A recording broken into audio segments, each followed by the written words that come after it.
我们以热烈掌声来欢迎我们劳动部劳动力。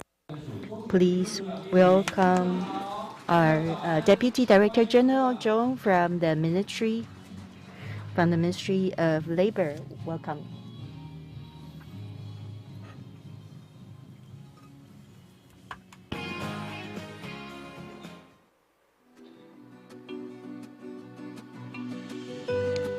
好了，在我们正式开始我们论坛。Before we start today, a few reminders. Please remember to have your mask on the entire duration of the meeting, unless you are taking a photo or in standing on stage. May I also remind everyone to switch your mobile phone to silent mode. We provide simultaneous interpretation for you. And actually, we have 200 attendees online right now. A lot of people are interested and concerned about vocational training in Taiwan and participating in today's international seminar. So please remember to register online so you can participate in the draw. We have many great prizes available for attendees today.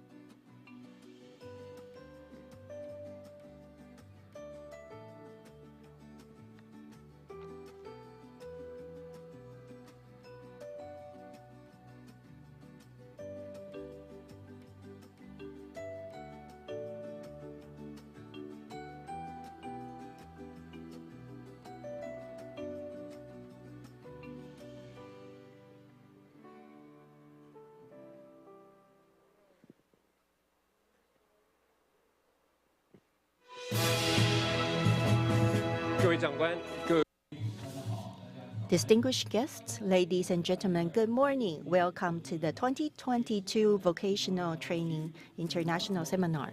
Thank you for joining us at the 2022 Vocational Training International Seminar. 为了我们台湾的职业训练，还有我们的劳动力发展，要与国际来接轨，能够获取国际上最新的讯息，了解上国际上最新的一个趋势，因此呢，我们劳动部劳动力发展署特别举办2022职业训练国际论坛。我们邀请到产业界重量级的专家，透过线上的方式，透过实体的方式 ，hybrid 的方式，共同来讨论有关于现在国际上职业训练的最新趋势、劳动力发展的最新趋势，尤其是有关于绿色能源这部分，这个产业所需要的技能的未来的发展是什么？我们会一起来讨论。所以呢，我们今天的主题也就是智慧制造还有绿色跨域人才培育的最新展望。So all of that in English, ladies and gentlemen. Our theme for 2022 Vocational Training International Seminar is the future forecast for smart manufacturing and green interdisciplinary Talent Vocational Training。好的，紧接着呢 ，Andy 要稍微利用一点点时间为大家介绍我们线上还有现场的长官以及贵宾。请介绍到您的时候，麻烦请稍微起身挥手一下，面对镜头微笑。好的，首先我们。I would like to introduce today's distinguished guests. First of all, please welcome today's organizer, Deputy Director General from the WDA, Mr. Zhong Jingji. Madam 钟景记，好的，紧接着呢，我们欢迎的是台湾西门子副总经理、数位工业总经理。Please welcome our good friend Adi Ramkrishna. Thank you for joining us, Vice President of Siemens Taiwan Limited. 再来，我们欢迎的是中钢焊材厂股份有限公司庄世成庄总经理莅临 ，General Manager of Goodwill, Mr. 庄世成。Thank you for joining us. 同时呢，我们今天的论坛主持人是我们一所大学产学制材营运总中心徐祥珍徐主任莅临，掌声欢迎。From Isho University, our moderator, Mr. Xu, thank you. And last but not least, 我们现在欢迎的是劳动部劳动力发展署训练发展组沈文丽沈组长莅临，掌声欢迎，组长好。Madam Shen from WDA, thank you for joining us. 好的，各位，我们要延续我们的掌声，因为我们劳动部劳动力发展署各分署的代表都请坐着就好，面对镜头挥手一下，掌声欢迎各分署代表。These are all the branches of WDA, Workforce Development Agency. Thank you for joining us. 好的，紧接着各位，我们就延续我们热情的掌声，来欢迎我们主办单位，我们主人，掌声恭请我们劳动部劳动力发展署钟景记副署长来为我们致辞。副署长好。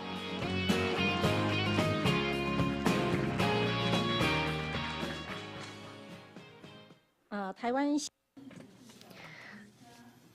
Mr. Adya Rakrishna, VP of Siemens Taiwan, GM of Goodwill, Zhang Shicheng, and Director Xu Xiangjun of Yishou University, our colleagues from WDA, ladies and gentlemen, good morning. Today, it is with great delight and honor that I joined the 2022 Vocational Training International Seminar.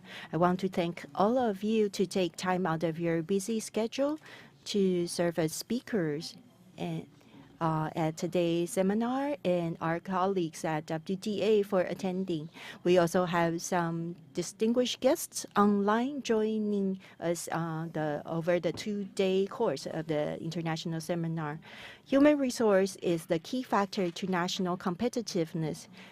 At the WDA, in order to meet the needs of Taiwan's industry and utilize national employment, WDA has set up 5 regional branches and conduct diverse vocational training programs to provide stable staffing and workforce for the industry every year. And we hold practical training in order to develop the talents that we need for our national development. We have a lot of workforce being trained to help the junior workers or who want to develop their skills further, or those who need on-the-job training to propel the development of our country. In the last 2 years, as COVID-19 spreads, the pandemic has been accelerating industrial digital transformation. On the other hand, it has driven by the development of new technology. Work skills required are changing every day. And this continues to accelerate industrial upgrade. Moreover, with the global commitment of net zero and carbon neutral consensus by 2050, it is critical to have digital transformation coupled with net zero agenda at the same time. In response to the need of society and economic development in Taiwan, it is our job at the WDA to train talents in advance. The WDA continues to develop talents in big data, AI, Internet of Things, cloud computing, AR and VR to upgrade the skill of workforce in Taiwan, and also follow the trend of net zero carbon emission, engaging people to improve their green skills. With the event today, WDA would like to partner with our international colleagues and partners to exchange future vocational training prospects and innovative approaches to talent development. Today, we are delighted to organize the event today and focus on the future forecast for smart manufacturing and green interdisciplinary talent vocational training. We are so honored and delighted to have distinguished guests from Siemens Taiwan, Taiwan Automation Intelligence and Robotics Association, Goodwill, and Our Planet Digital Technology, as well as Yishou University, Professor Xu, to exchange views. Today, we're going to focus on remote training and remote learning of technologies And tomorrow, we are going to focus on green interdisciplinary talent development with experts from the European Commission and the German Trade Office in Taipei. So we look forward to your active participation in all these activities. Through the two-day seminars, we look forward to learn and be inspired by our distinguished guests and open new possibilities for cooperation. In addition, we hope to continue to feedback into the loop of vocational training in Taiwan. And at the same time, we would like to enhance the competitiveness of our workforce. On behalf of the organizer, I would like to thank all of you for your contribution and dedication. And my best wishes to the distinguished guests online and on site. I wish you a very fruitful and successful event today. Thank you. 谢谢我们钟副组长。报告副组长 ，Andy 现在要麻烦您稍微移驾到舞台上，因为钟副组长接下来要带领我们进行今天的精彩的大合照。来，我们热烈掌声，恭请钟副组长请上台。And now for the grand group photo, please also welcome Adi Ramkrishna, Vice President of Siemens, to join Madame Zhong on stage for the group photo. 中钢汉才，我们掌声欢迎庄世成总经理，请上台，掌声掌声。还有我们一所大学徐主任。 以及我们沈文丽组长，请一起上台合影。This is a wonderful moment to kick off our forum for today. Actually, 2 days. OK. 好的，我们现在请看大会摄影师站高高的这位大会摄影师。OK. Adi, Madame Zhong says take off your face mask. OK, for group photo. We smile because we have a wonderful future of talent vocational training and smart manufacturing. Wonderful smile, 掌声鼓励。Thumbs up, thumbs up。报告副组长，我们比个赞，来。职业训练国际论坛赞。各位，劳动部劳动力发展署赞不赞？再来一次，劳动部劳动力发展署。台湾，谢谢。Thank you very much. Thank you. 谢谢我们副组长，谢谢各位长官、贵宾，请入座。Thank you so much for this wonderful group photo. That, ladies and gentlemen, kicks off our wonderful vocational training international seminar. Now, I have the honor of introducing our first keynote speaker. 接下来呢 ，Andy 要为大家介绍的是我们第一位讲者。第一位专题演讲的主题呢，是有关于制造人才培育发展的趋势以及实务。Now, our first keynote speech, the theme is the future forecast for smart manufacturing vocational training. So, without further ado, ladies and gentlemen, let us welcome the Vice President of Siemens Taiwan Limited and also the General Manager of Siemens Digital Industries Taiwan. Please welcome Adi Ramkrishna. With our applause, 掌声欢迎。西门子公司呢，深耕工业4.0，还有智慧科技的专业人才培育，提升竞争力，开发数位双胞胎 digital 应用的范围。Ladies and gentlemen, once again, our applause for Vice President Aditya Ramkrishna. Thanks All a lot. yours. Good morning, Deputy Director General Ms. Chong, distinguished guests, everybody here in the room, and everybody there online. Good morning, Dajahao. First of all, it's an honor for me to represent Siemens at this very distinguished event. So thanks a lot for the invitation to us here today. For me, personally, this whole topic around education, around vocational education, around training, has a lot of personal meaning. I will also come a little more about that in detail later, but just to share with you, I've been working personally at Siemens for more than 15 years now. And actually one of my first jobs was back in Germany in our headquarters, where I used to work actually with vocational schools in Germany in the CNC business. So I'm coming from that field, so I'm also coming from the vocational school side. And I used to work with schools in Germany about like G-code programming, right? A lot of experts about G-code programming, G90, for example, you know what it is? So I'm coming from that side. So the whole topic means a lot for me personally. Of course, at that time, 15 years ago, the whole topic of training was also probably very focused just on the technology of maybe turning or milling in a CNC machine. However, times are changing. And this is what I would like to also share with you during my presentation today. How times are changing and how we have to be prepared for the future together, all of us. We are living in a changing world right now.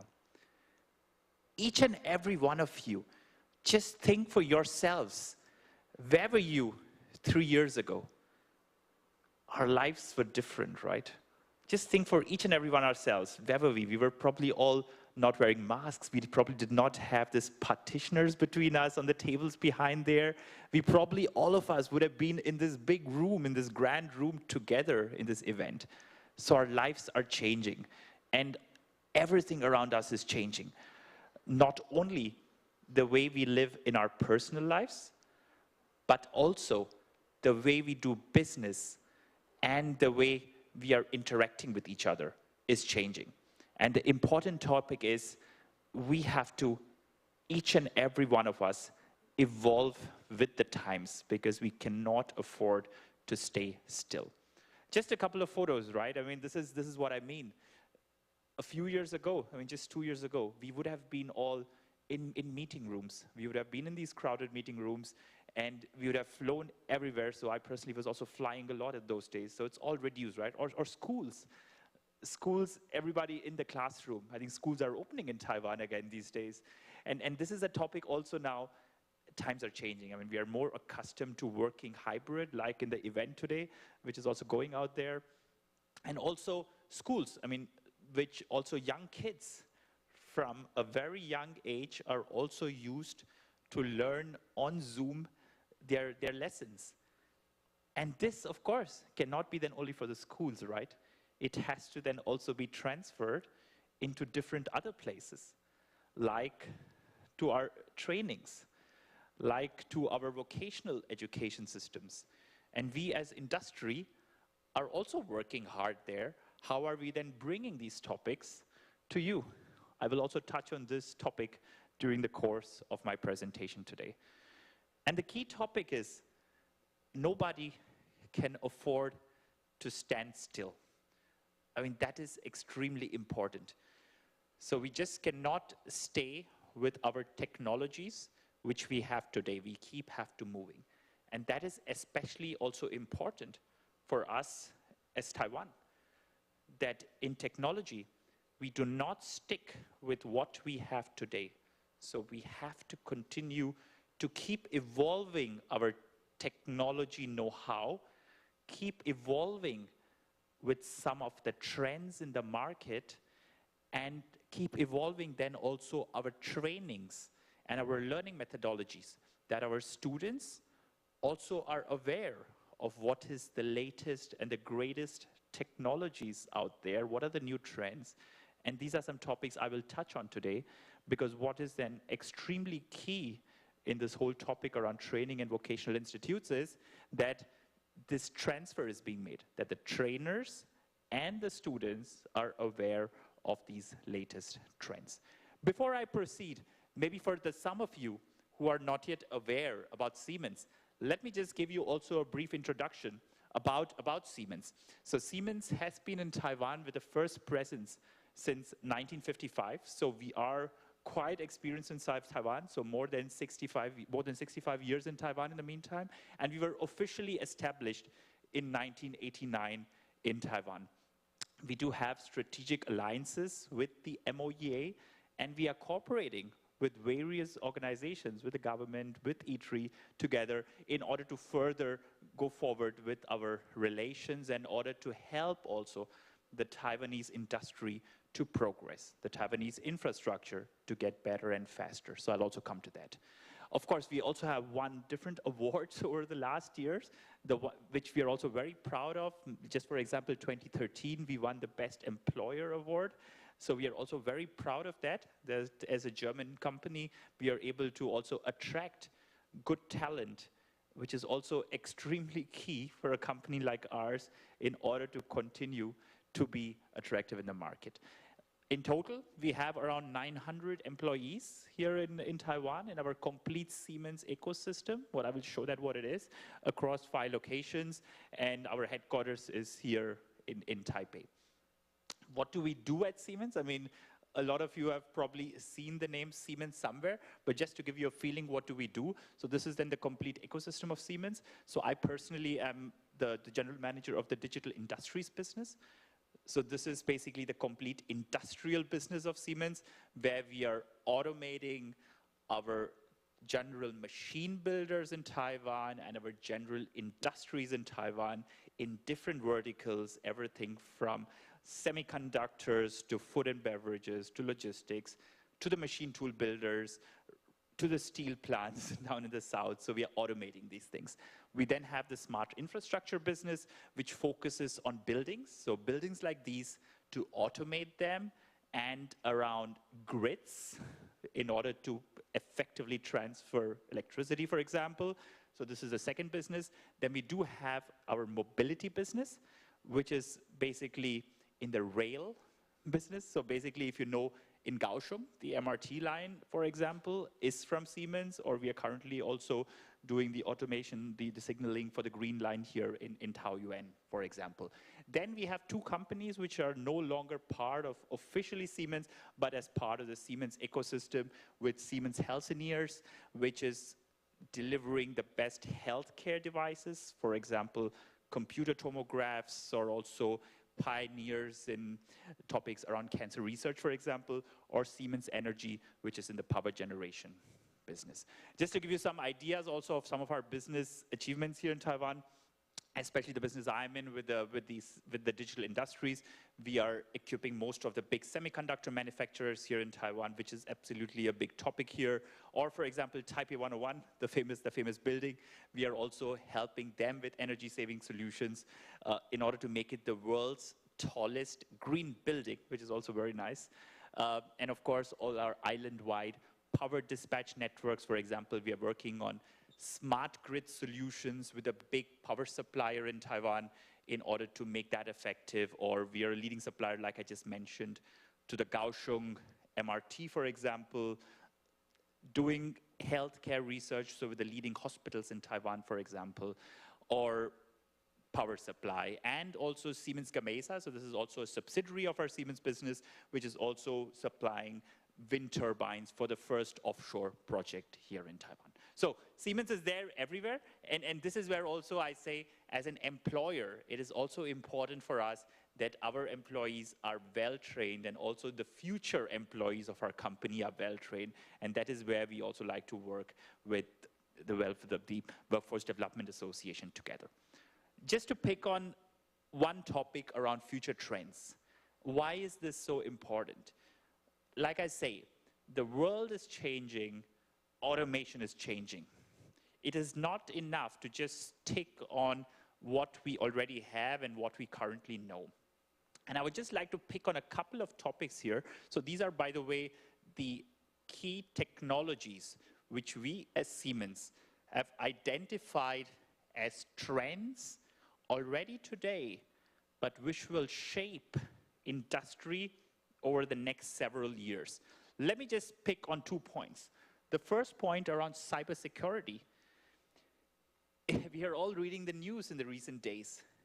This is a massive topic, and we have to be looking at this topic from industry perspective, because whatever we are connecting, a lot of data are going back and forth currently in machines inside factories.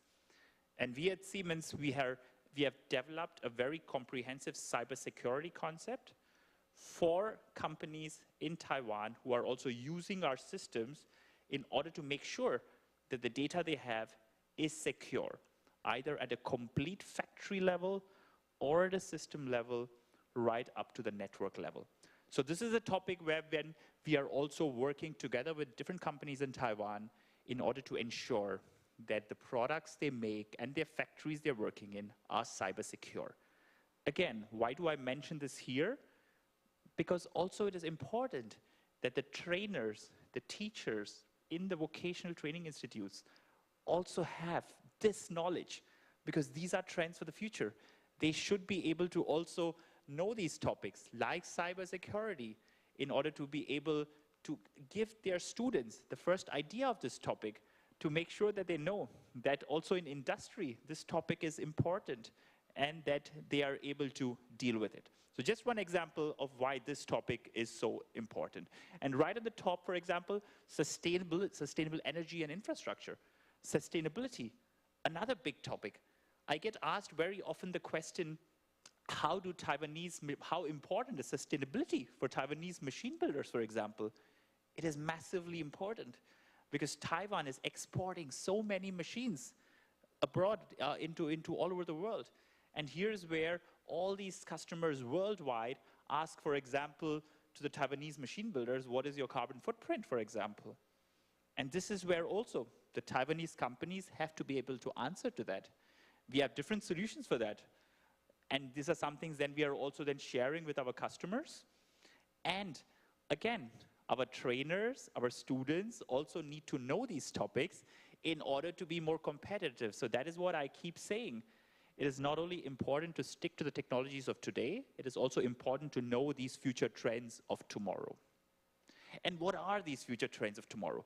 So allow me, before I go also to the part on how we are cooperating on education, to give you a brief idea on some of the trends currently in the market today. And this is especially important in order to make sure that we are all knowing how innovative and fast industry, automation, and manufacturing is currently today. Industry has different challenges today. I think all of you know it, right? I mean, right from our personal lives, of course, we have challenges, but industry especially. Just take a couple of points, for example. Just take personalized as a topic. Just think in your own private lives, right? I mean, right now you want every product you're having or you're ordering, you want that product to be personalized. I mean, of course, when you order it online on one of these online shops, you're going to get it personalized. But just think that the whole manufacturing process has to be also equally fast and adaptable in order to make your product, which you will get then in 24 hours once you pay it online. It has to be also pretty fast, right? So that is why industry and the manufacturing process behind has to change and be very fast in order that you are getting your personalized product when you're ordering it off Momo, for example, right? Or just take flexible. Customers right now worldwide, their demands are increasing. I mean, they want to place an order today and tomorrow or in 2 weeks later tell their supplier, I want some changes in there, and they are expecting that the supplier is then also changing it for them. So the customer is the king. And this is where they expect their suppliers to be massively flexible. So a lot of challenges out there in the market today. And we at Siemens, we believe that the one topic which is connecting all these challenges is data. Data is sort of, the oil of this 21st century right now, the one topic which is connecting all these different challenges. And it is up to us as industry in order to help then also our companies here in Taiwan to make sure they're getting more successful on how to effectively collect the data, analyze the data, and then use this analyzed data in order to make their production faster and better. So this is the one thing which is connecting all of these.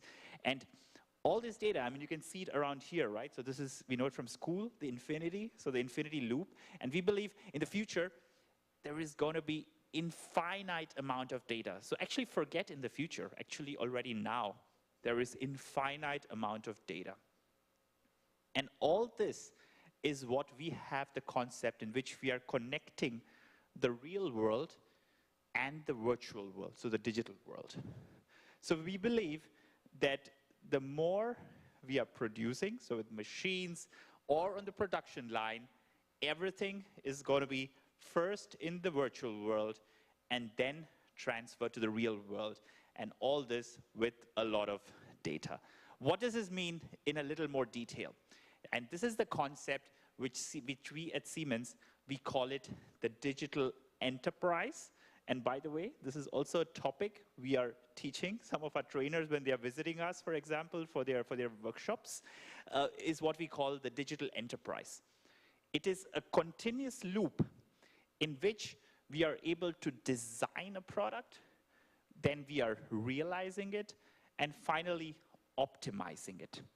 What does it mean in a little more detail? Let me explain that to you. Let me explain that to you with a simple example. I mean, all of us in this room, at least, we have a bottle of water in front of us, right? So we have a bottle of water here. Just imagine, I mean, Taiwan, right? It is a manufacturing country. I mean, we are manufacturing a lot of machines. So down in Taichung, a lot of machine builders, and surely there are machine builders who are also manufacturing machines which are making bottles, I mean, bottling machines, right? So there are these manufacturers in Taichung making bottling machines, for example. Just imagine this bottling machine manufacturer in Taichung is thinking of building a new machine line, a new concept machine. Of course, already in the past, he's doing this with the help of CAD/CAM. I mean, nobody's starting with a paper and pencil in the meantime, right? He does it with CAD/CAM, and then he's doing his designs. However, this is only half of it, right? I mean, this is only the mechanical side. Of course, in order to have a very correct, comprehensive picture, he wants to then also integrate the brain of the machine, basically, right? The complete automation side. So he's putting the automation in, also in the virtual world. And this is where we at Siemens, we are helping him. So we are helping the machine builder to construct his machine in the virtual world. Not only then the automation, so not only the PLCs, also, for example, all the sensors, all the actors, all of this in the virtual world. So then this guy, this machine builder in Taichung, has designed his machine. He then has a customer, maybe his end customer, maybe the company who is then filling these bottles is sitting in Europe. Just imagine, so it's a company in Europe which is then buying it from him. And now just take yourself to the company in Europe.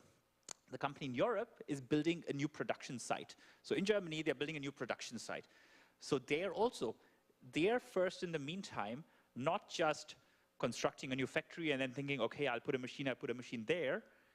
They are going really in detail by putting a virtual factory in place in the first step, because they want to exactly know what sort of process lines they have, what sort of process flows they have, and they need exactly the virtual machine in there in order to make sure that the complete chain is working.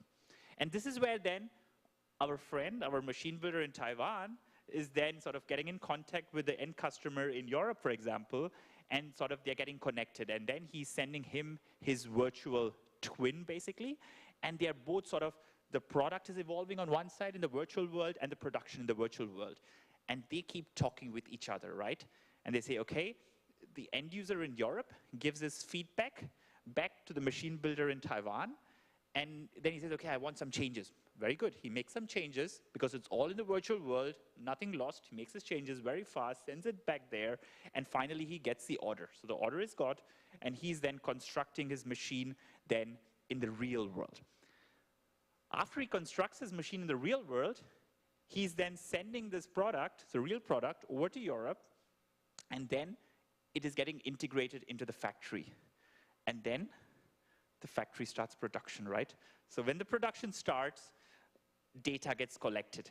And the more and more data gets collected, all this data from the production then, it goes back then also, for example, if it is wanted, back to the machine builder in Taiwan. And he's then able to look at the data and, if needed, also make some adaptations. He's able to maybe adjust some topics, or in the best case, the end user in Europe is so happy that he orders the next machine. And at that point of time, the Taiwanese machine builder has enough of know-how because of the data collected that he says, okay, he's already making changes in the next machine. And this is then a constant flow, which never ends, basically. And that is why this whole topic around the real world and the digital world is a complete chain which will never end, and it is really helping the machine builder to optimize himself, to optimize his products, and the production side also to optimize his product. So this is our future concept, which is already actually a concept currently, and this is a topic also which all our trainers and our young students already at a very early stage should know and also should be ready to work with, because this is where the technology trend is going in the future.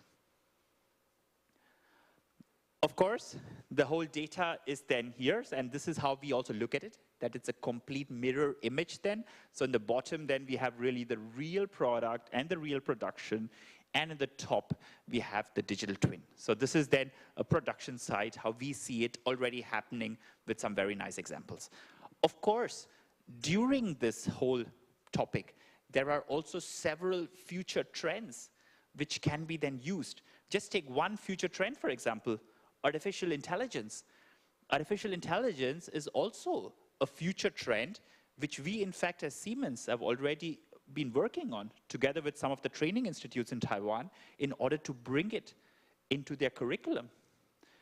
Let me give you one example of artificial intelligence.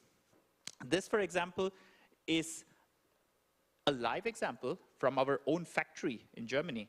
So the factory which is making PLCs in Germany used to, for example, in order to test each and every PLC module, right? So the PCB board, they used to send it through an X-ray machine. At some point of time, the bottleneck in order to produce more was actually the X-ray machine, that it could not process enough. But on the other side, we really needed that each and every PCB module is checked. We then realized if we use artificial intelligence in order to check each and every one of these boards, we would be saving time. So then we are able to also produce more. So this is really a very nice example how we have used artificial intelligence in our own factory in order to reduce the need of these X-rays by 30%, and in the end of the day, increase our production by 30%. So artificial intelligence in this case is really helping that production is getting faster. And not only quality inspection, right? So quality inspection is normally a very nice topic where you could use artificial intelligence, and we are also working in Taiwan with a few companies around that topic. But like I say, also working with institutes to bring artificial intelligence in there. But also other topics like lifespan prediction is a topic, and of course in various industries. So I just wanted to give you one glimpse of one future focused technology where we are working on together. And just to also to give you an idea, because very often I hear the question, yeah, this is the OT layer and the IT layer is so far away, and this is the IT guy, and I'm actually in the shop floor. In the future, and actually already today, all this is connected. So this gap between the OT layer and the IT layer, so the information technology layer, is to be bridged. Because like I said, data is important in order to make the shop floor better and faster. So here, the CNC operator, so this is really a topic which we are learning in our vocational schools, right? A CNC operator in the future has to be also aware of some of the topics going up into the IT layer. So it is not enough in the future that he just knows his G code, his way how he's programming his milling machine, but he also has to have some awareness on the topics going up to the IT layer.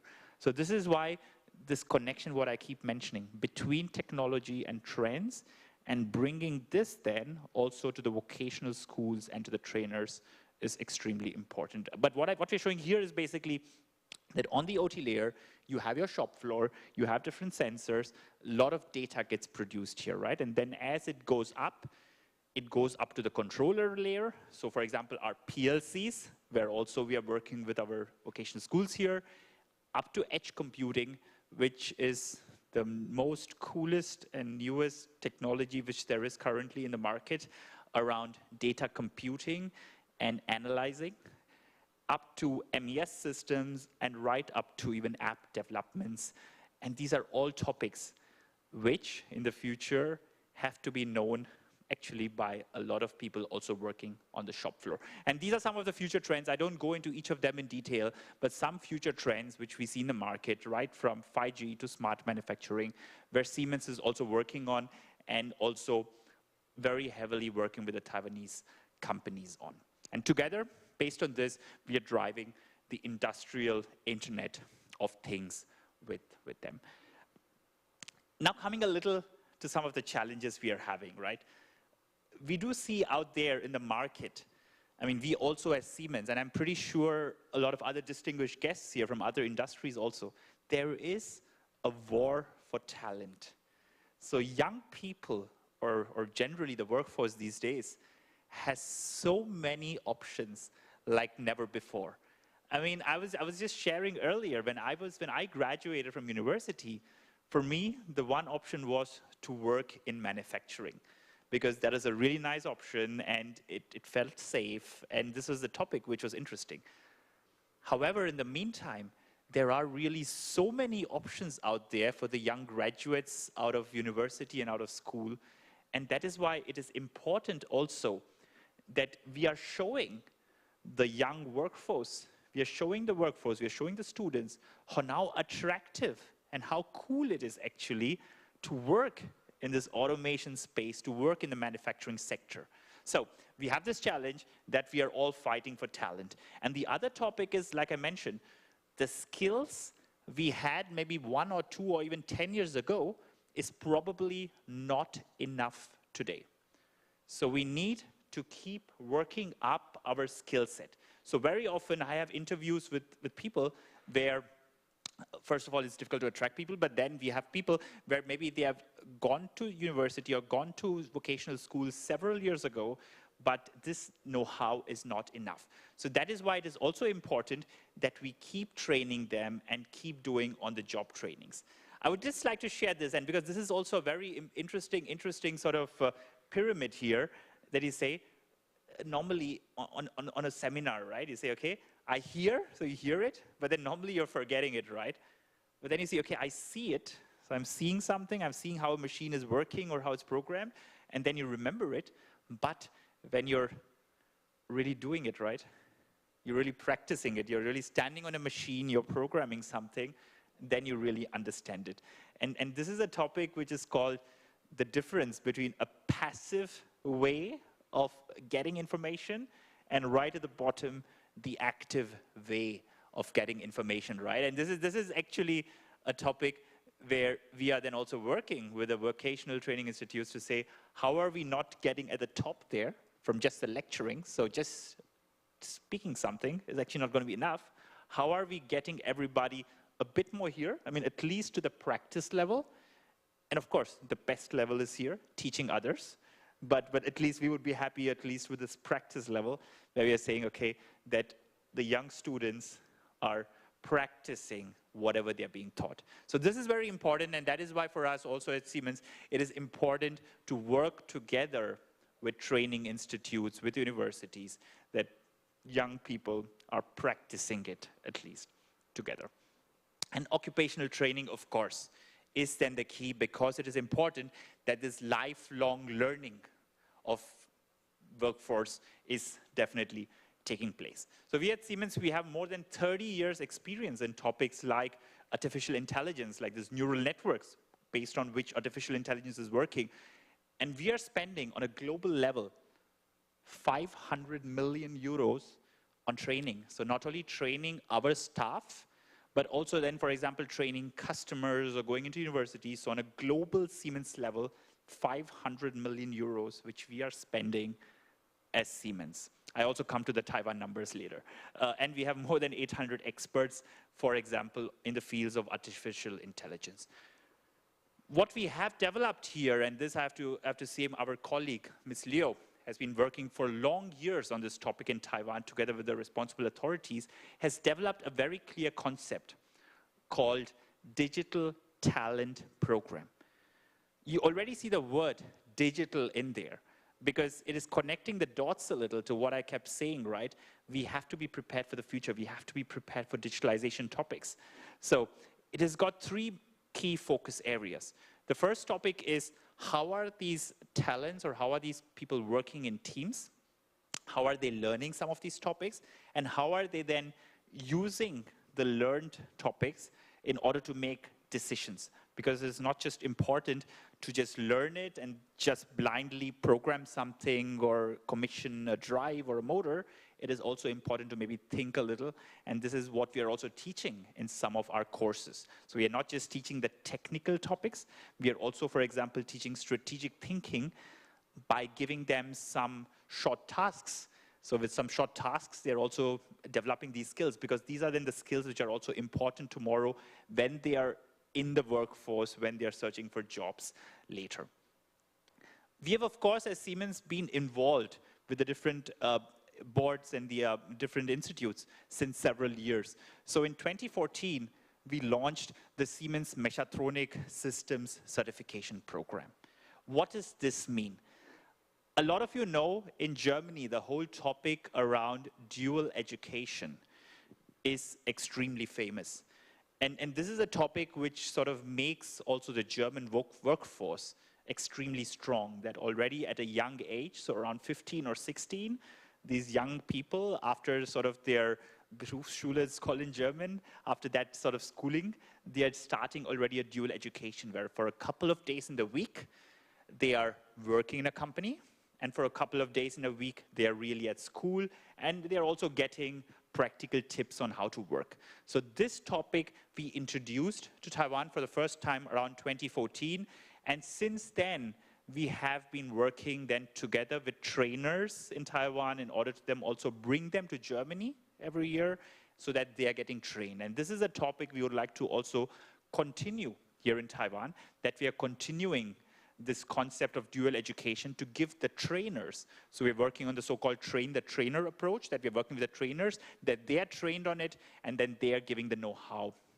further. Since 2018 then, we have been also working with the Taipei City government in order to bring some of these future digitalization topics like digital manufacturing, Industry 4.0 into the schools.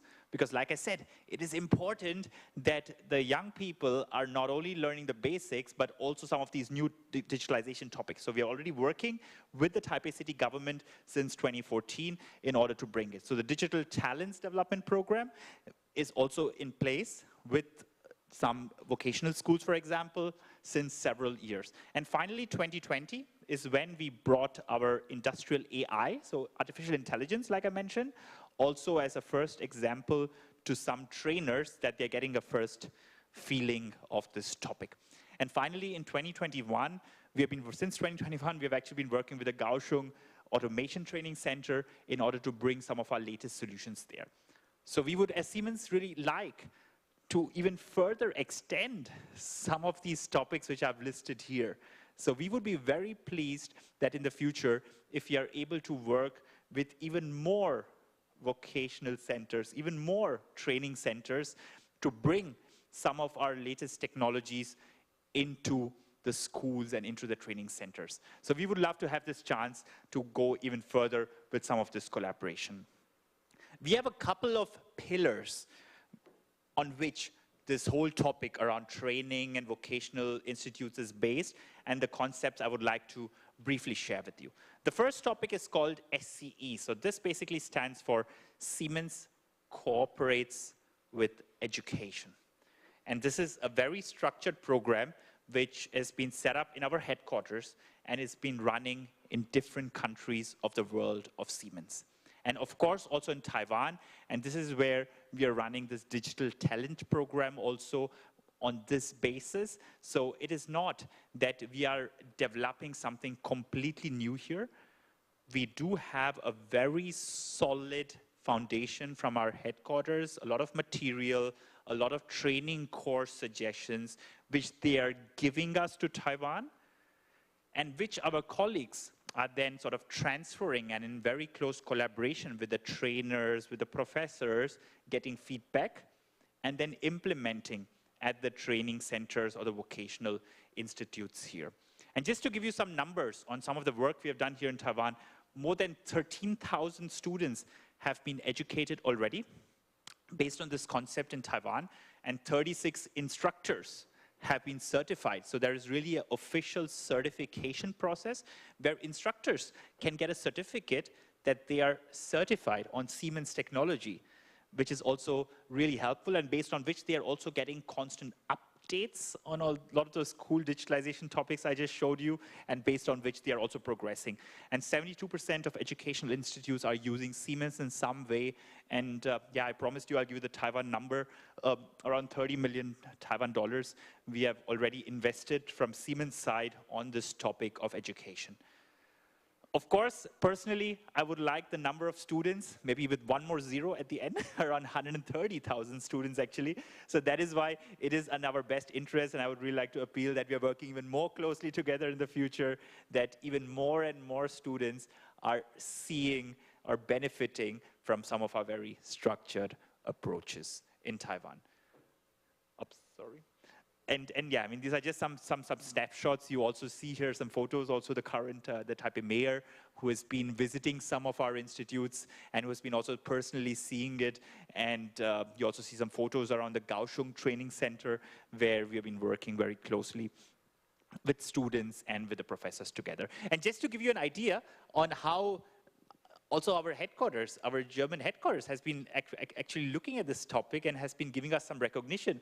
So once a year, in fact, our Siemens headquarters, so Siemens is a big company, they are looking at different projects worldwide, which are some good projects which have been done. And in fact, a couple of years ago, see here, our project from Taiwan was even recognized by our global Siemens headquarters as being really a very nice example on how we are cooperating together. But like I say, I would like this whole cooperation to go even much more further in the future. And this is what I mentioned also earlier around the Siemens Mechatronik certification program. This is the concept of the dual education from Germany, which we have been launching in Taiwan. So we have been working already since 2014 on this topic, and we also would continue going forward. So there are these different levels of trainers. So currently we have 14 certified teachers with level 1 and 2, and there are actually further levels to go. So we would like to even continue more on this topic, that more trainers are being certified on it. And just to give you one example, I mean, these are some photos. I mean, we also spoke earlier, the possibility of even going to Germany. I mean, of course, before the pandemic, when it was a lot more easier to travel, a lot of students were also traveling to Germany every year to our factories in order to look and in order to also then interact with the experts. And this is a topic we would also like to then continue after the pandemic is easing a little, but in the meantime, we do it online. But this is then also a nice experience for the trainers and for the students to go at first-hand experience on this topic. And 2025, right? 2025 is the year where the World Skills Competition is coming to Taiwan. And here again, we should make sure that our Taiwanese participants at these events are really winning also, of course, all the events around automation. But we as Siemens, we would really like to partner with the responsible authorities in order to make sure that we are also the automation systems which are used in the competition are from Siemens, and that we will best train our Taiwanese participants at this event that we are winning there. So 2025 is the year we are really waiting for, that the World Skills Asia is coming here to Taiwan, and that together we are partnering together on how to get some medals here to Taiwan then in 25. I would like to give you a couple of more examples on some of the topics we are doing around the cooperations with the Taipei and Kaohsiung City digital talent development, but also internships. I mean, internships is a very important building block for every young student. And this is what I would also like to encourage all the university professors out there. So we as Siemens, we are also offering internships because the young people are very easily then seeing what is happening in the industry. Let me give you a couple of examples.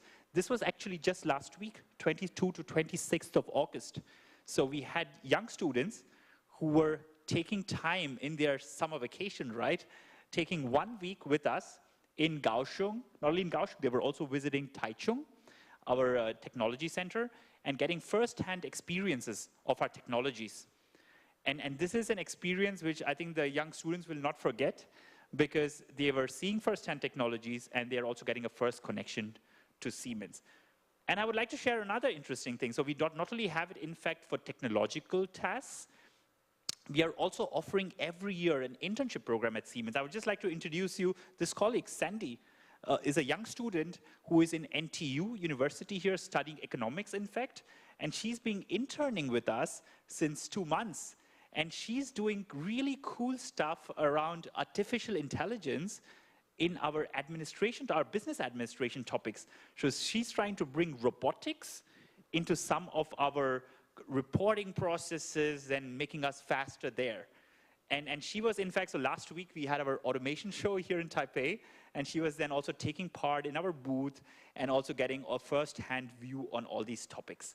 So I would really also like to encourage any young people out there who want to get a first-hand account of industry, apply for an internship at Siemens. It's also a good chance to look at it. The second topic is around C-Train.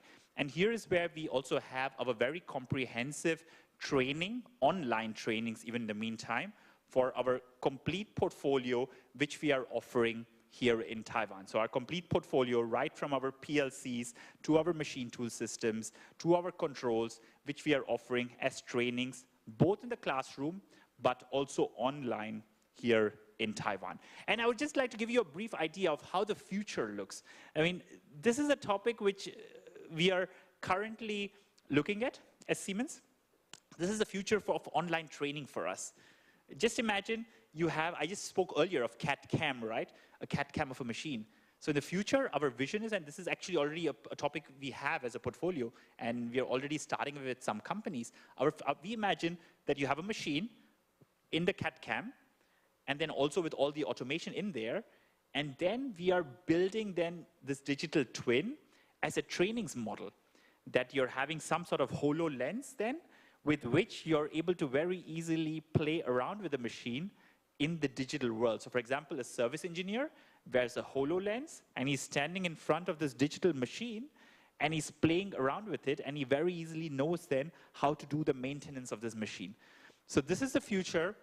We already, like I say, have tried it out at some companies around virtual training solutions. So this is the future of training solutions also, which we see. However, already, like I say today, we do have digital training courses called C-Train, which is also, like I say, in Taiwan. So in the past, we only used to have on-site schooling, so on-site trainings. We still have that. So we still have our training classes in Taipei, Kaohsiung, Taichung.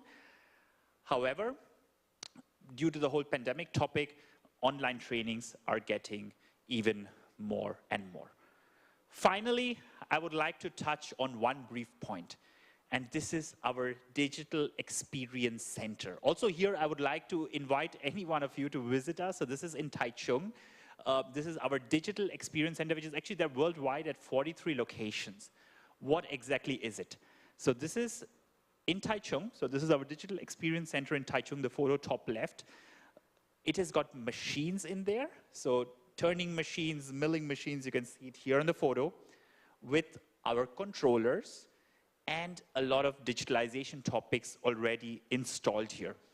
So this is a center we are using, of course, on the one side for bringing customers, but more importantly, on the other side, for training purposes. So this is actually our training center for our customers, of course, also, but also for trainers, so teachers also go there for training. So you remember the young students last week? They were also there. So they also spent a whole day there learning how to program this very simple milling machine, for example. And this is a center which we use also, like I say, for qualifying engineers. And we can really also, for example, if any professors or any institutes out there, you want to plan an event, just contact us.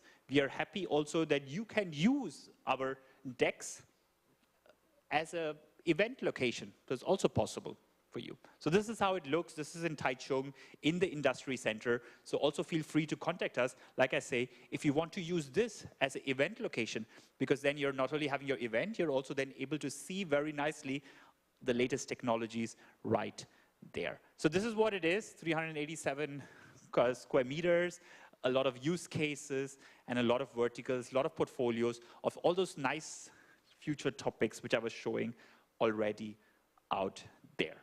With that, I would already like to come to the end today. What is important, like I mentioned, bringing technologies into vocational schools, into training centers, that is the key. For us, I think you heard it a little, of course, students, but also more importantly, the trainers, and finally, all these know-hows and skill sets which the young people, the workforce is developing, that this is really in trend or in sync with what is actually needed out in the market today. So this is very important, and that is why it is important that also the educational institutes are very closely cooperating with industries, and we as Siemens would be happy to be the partner here, that the young people are perfectly in line. And at the end of the day, like I say, what is important for us is that the young workforce is making sure that Taiwanese manufacturing and Taiwanese automation continues to have this leading role worldwide. With that, I would like to thank you for your time, for your interest, and also for your invitation today, and hope we can continue our cooperation and collaboration. Thanks a lot. Thank you so much, Adi. Thanks a lot. Please stay on stage because we have questions for you. All right. So we are continuing our cooperation as we speak already. All right, great. Yes, okay. That was a wonderful presentation from Vice President of Siemens Taiwan Limited, Mr. Adi. Adi, I have viewers online. The viewers are increasing because of your charm. All right, thanks And they're asking questions. And we are taking questions on site and online. 各位，您在现场的话，您可以写提问单，然后呢交给我们的工作人员。如果您是在线上的话 please leave your question in the comment area. On my tablet, I'll shoot it directly to Adi, all right? Adi, so are you ready?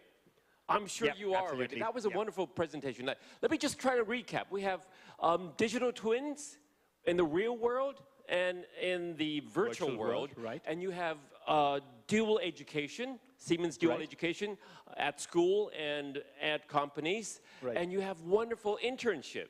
Exactly, we have wonderful internship programs, and like I say, I mean, anybody who wants to get a first-hand experience into a company, I would really recommend. I mean, I showed you this young lady earlier, right, studying at the NTU. Yes, Sandy. yes.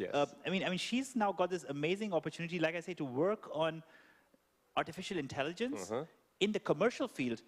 And she's also getting a Yes, chance she was to in look at the economics, automation and now show. she's into AI. Right, so almost into AI in the commercial field, Right. and she's really helping us, right? So it's not at Siemens where you're doing an internship and you're only cooking coffee. So that's not the case, right? So you're not only cooking coffee. So she's really helping us, she's really helping our business move forward.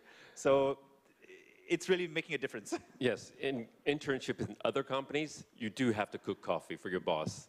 But not at Siemens. Not at Siemens, all not at right. Siemens, not at Siemens, right? First question, do you have to be young and pretty in order to be an intern student there? No. Can Andy qualify? Could Andy qualify? Absolutely, Andy. I mean, you're qualified, definitely. Okay, just kidding. Yes, okay. Right. Adi, the first real question is, Yep. I'll let you take a sip while I ask the question because the camera's on me right now. Now, the first question I have here on my tablet is that, now we've seen Siemens' wonderful experience. It's since 1955 in Taiwan? Yeah. So catch your breath while I Right, yep. play out my question. Now, you've worked with Taipei City Government, Kaohsiung City Government. You even built the rail for the In Kaohsiung, Kaohsiung the MRT, MRT, correct, light yep. rail MRT. Yep. Yes, so you have wonderful experience working here in Taiwan. So how many years have you been in Taiwan, Adi? 5 years. 5 years, okay. Right.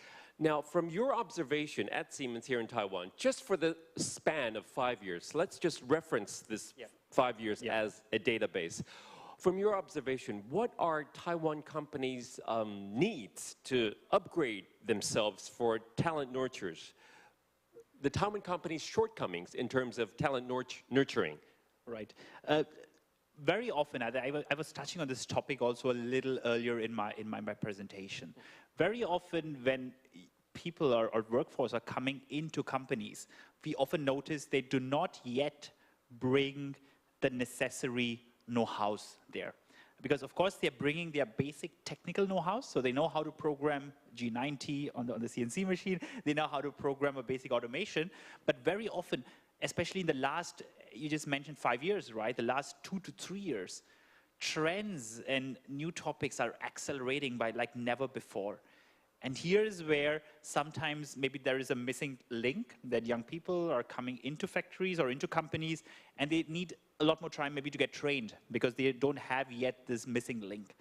And especially for Taiwanese companies, like I mentioned, they have to continue to innovate like hell. Sorry, they have to really continue to innovate in order to stay competitive. And here is where it's really important that they're also getting the best workforce in who also knows the latest trends then. So that is why for Taiwanese companies, massively important to keep innovating, which then is sometimes a little bit of challenge because some of the younger people maybe are not knowing the latest trends and it takes time to train and there's a bit of a lag there. So that is why we are then also working with some companies to see how we are training some of these young people, for example, in our Taichung or in our Kaohsiung training facilities. So what you're saying is that Andy has a Taiwan company, and Andy wants talents. So there are two kinds of talents I could hire. Talents that come straight from school, that don't have any know-how yet, because my company wants to train them, or my company wants battle-hardened talents who knows what they're doing already to join my company and go straight into the battlefield to start production. And it doesn't have to be problems. And it doesn't have to be two, right? It could be even the same. And this is a topic what I mean, that of course you already have the battle-hardened people, but there is no reason why young people coming out of school, for example, or a vocational training, do not also have some basic know-how already on some of these trends.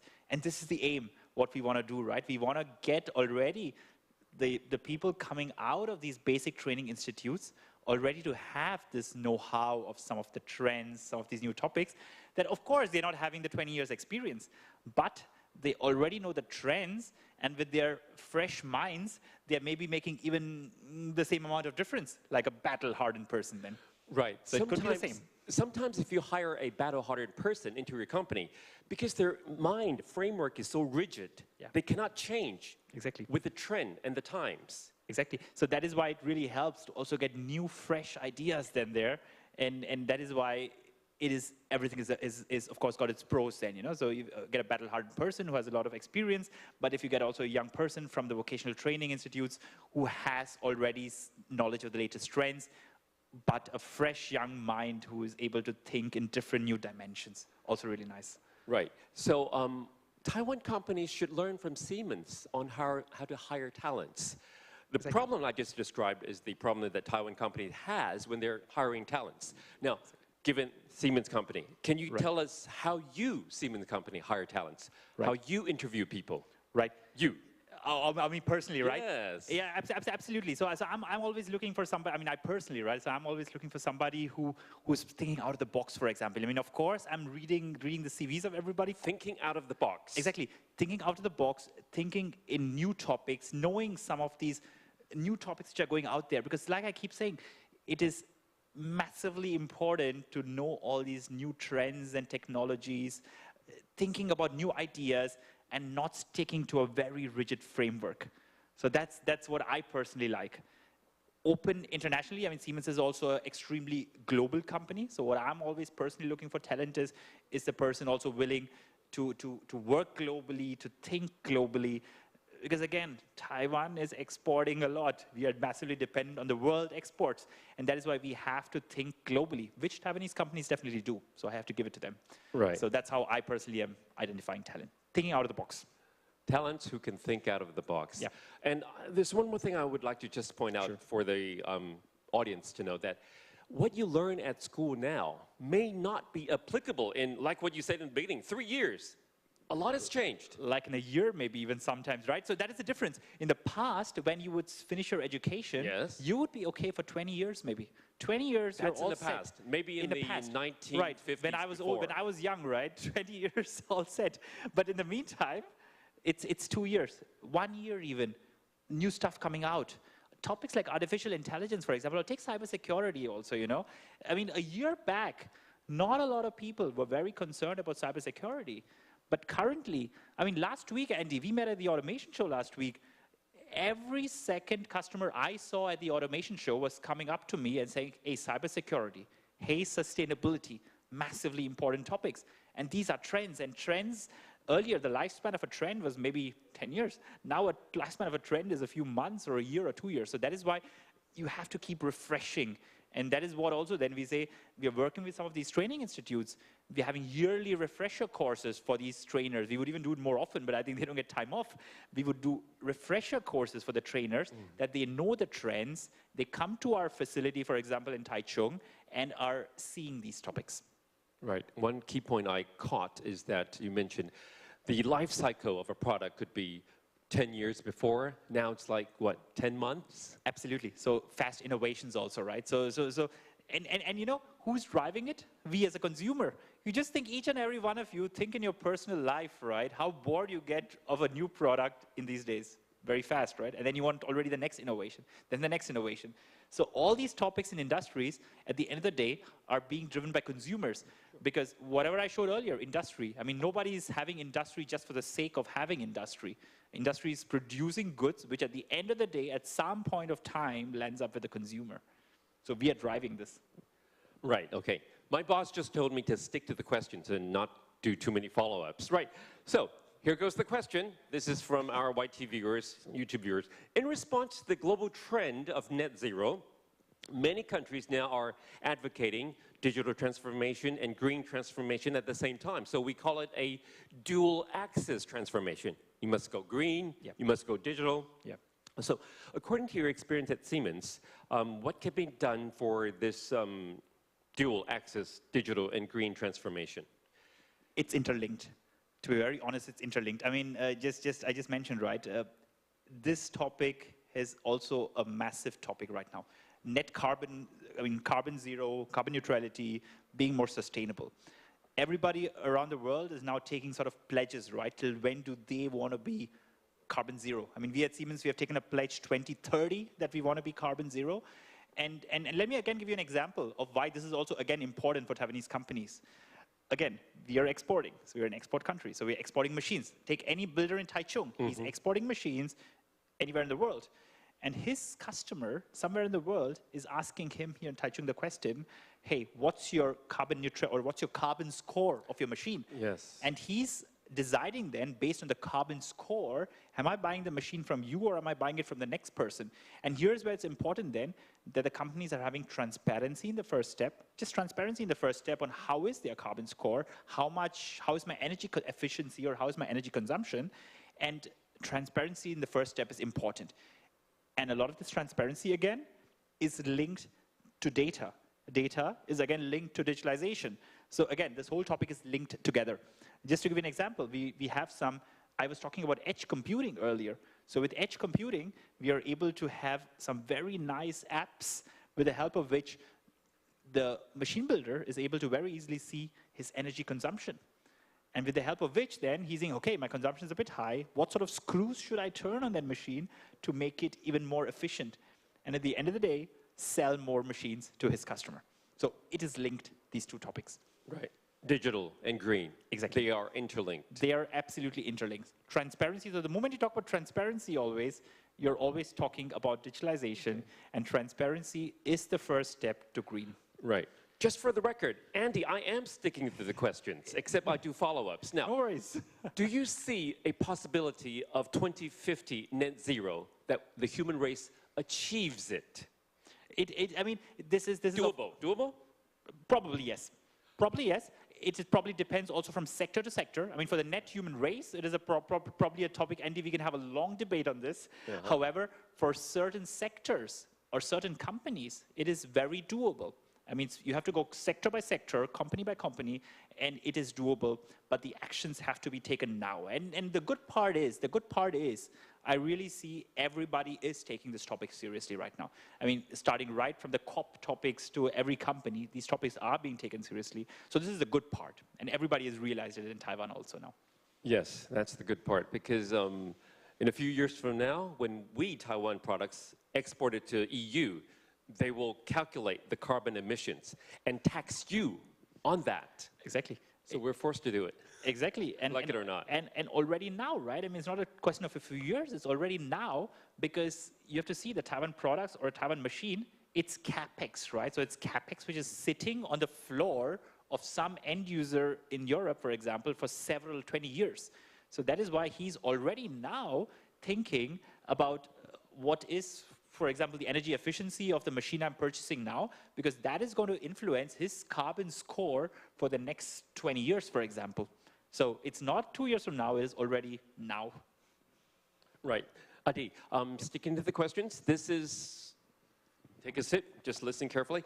Question number 4. Siemens has a complete system for talent cultivation. So in response to this trend right now that we see for smart manufacturing and also cross-field applications, Adi, what do you think are some of the technologies and capabilities that industry talents must possess facing smart manufacturing and cross-field applications? How can we cultivate our talents to meet the needs of this ever-changing industry? Right. It is, again, the basics, right? I mean, of course, you have to be very strong with your basics in the first step. I mean, I keep talking about these really cool future topics, but at the end of the day, the basics are also important. So basic automation, so around the PLCs, around the drives, around controllers. So this is the first basics what we are searching for, that the young people are trained on that. And based on that, of course, going forward, I was mentioning earlier in my presentations, topic around the OT IT layer. In the future, the needs are not only going to be around the OT layer, that they're only knowing how to then these basics, but also then going up to the IT layer, more know-how on IT stuff. And here also, app development. I mean, it's not needed that everybody is knowing how to develop an app. But for example, at Siemens, we have a very simple system called Mendix, with the help of which you're able to, with just a low code, in a very simple way, program an app. So Andy, you will be able to program an app in 2 hours if you start now. So we are looking for people, or what I see is the workforce needs people who not only have the basic know-how of automation, which we are training, but then also this going towards the IT level, which we are also looking at and giving our people like in internships, for example.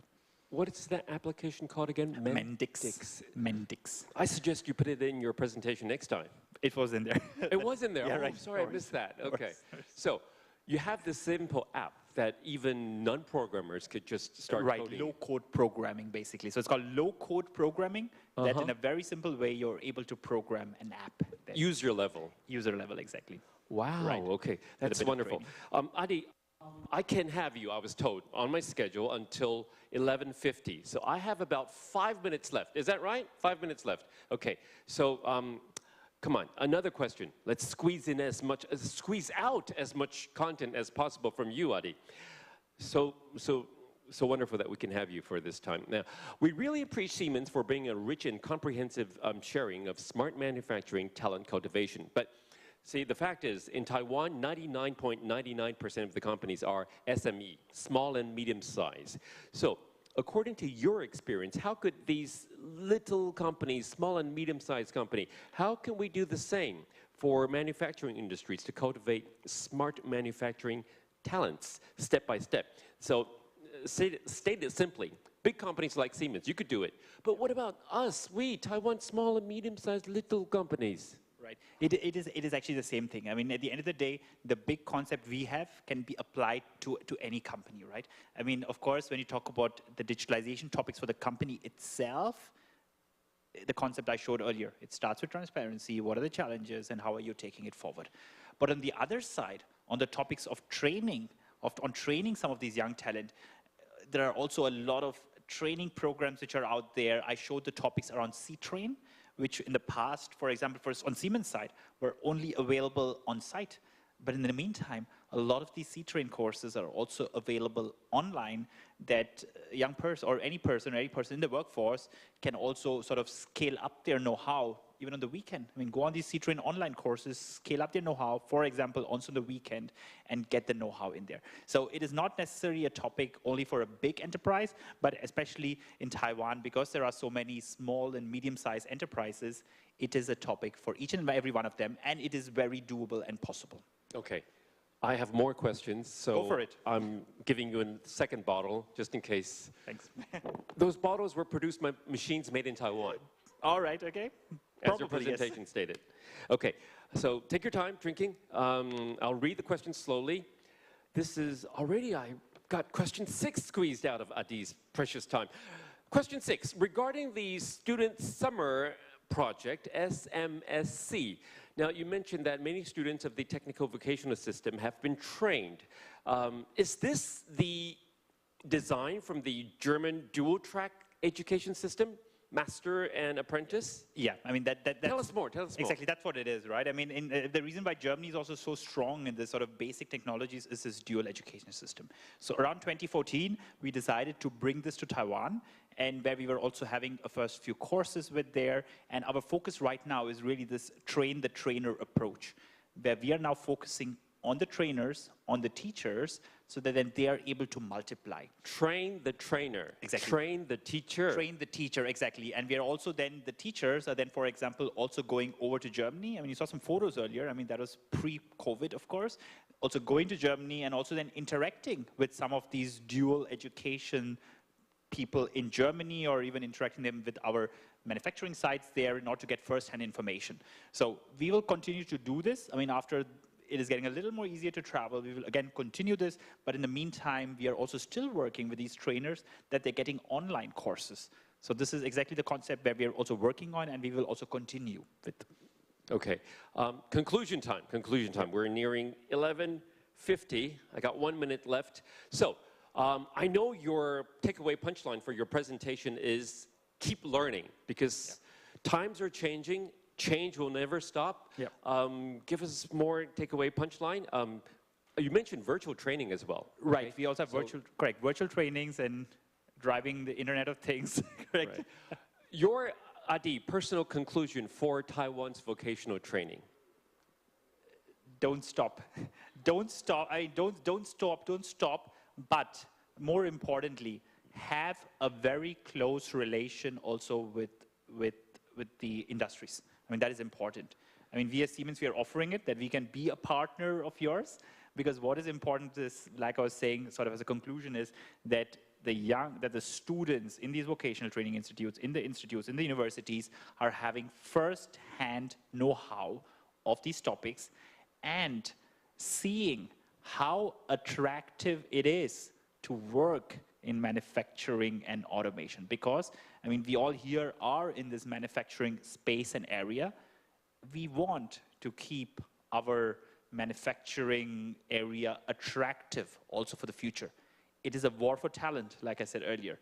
And we want to get the best, and we want to make sure it remains attractive. So be close to industry and vocational and universities together. Okay, so there is a war for talent, and so if you are a talented person, you'll be privileged in Absolutely. a sense. Currently, yes. I mean, currently the choices have never been so much for young people getting out of university. There's so much of choices out there, so many cool stuff you could do, and I think we as manufacturing fraternity or the manufacturing community here have to make sure that we are winning this war and getting the best people, because only then our industry in Taiwan will continue to remain successful. Together with Siemens, together with Germany. And hopefully together with Siemens, and hopefully together with Germany. You're right. We just done the German-Taiwan Forum. Okay, Right. Thank you, ladies and gentlemen. I give you, once again, applause for Vice President of Siemens Taiwan Limited, Mr. Adi Ramakrishna. Thanks a lot. Thank you so much. Thank you. Thanks a lot. We thank you so much. We've learned a lot from you. Ladies and gentlemen, that was Adi Ramakrishna from Siemens Taiwan Limited doing a wonderful presentation and giving us lots of wonderful answers. So, ladies and gentlemen, the time I have now is 11:51, so I believe it is time to break for lunch. 接下来呢，我们请各位请享用午餐，午餐时间到，我们1点钟回到我们的现场。Ladies and gentlemen, if you're online, we'll see you at 1 p.m. Don't go away. Thank you so much. Enjoy your lunch. Enjoy your lunch. Thank you, everyone. 谢谢各位。好的，各位，我们同时呢提醒线上的观众朋友，您线上赶快完成签到的动作，就是这个 QR code， 扫描这个 QR code。我们每天这2天的活动结束的时候呢，都有2100元数位课程的大奖等着您来抽奖。但是您要符合资格的话，符合摸彩资格的话，一定要先扫描线上的 QR code。好的，各位，我们现在是午餐时间，下午的论坛呢一样提醒您，您可以对讲者发问，写提问单。So if you're viewers online, you could ask the questions by leaving your questions in the comment area. Thank you very much.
各位观众朋友、各位长官、各位宾，欢迎大家回到我们下午场次的2022职业训练国际论坛。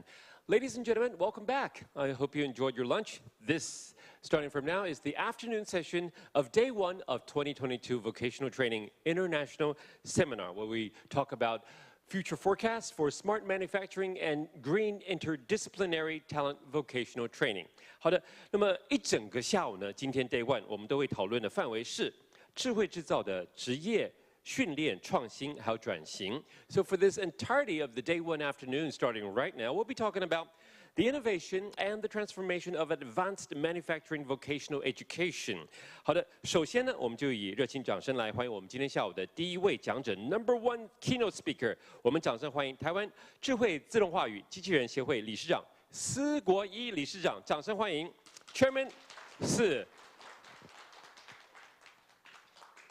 理事长好，理事长请。司国理事长长期致力于台湾智慧制造的发展，再次掌声欢迎现任台湾智慧自动化与机器人协会理事长，还有大营微系统总经理。理事长好，总经理请。各位在。Ladies and gentlemen, on site and online, good afternoon. It is with great honor that I join this international seminar and share with you some of the things we are doing on training talents on automation at the Taiwan Automation Intelligence and Robotics Association, or TAIROA.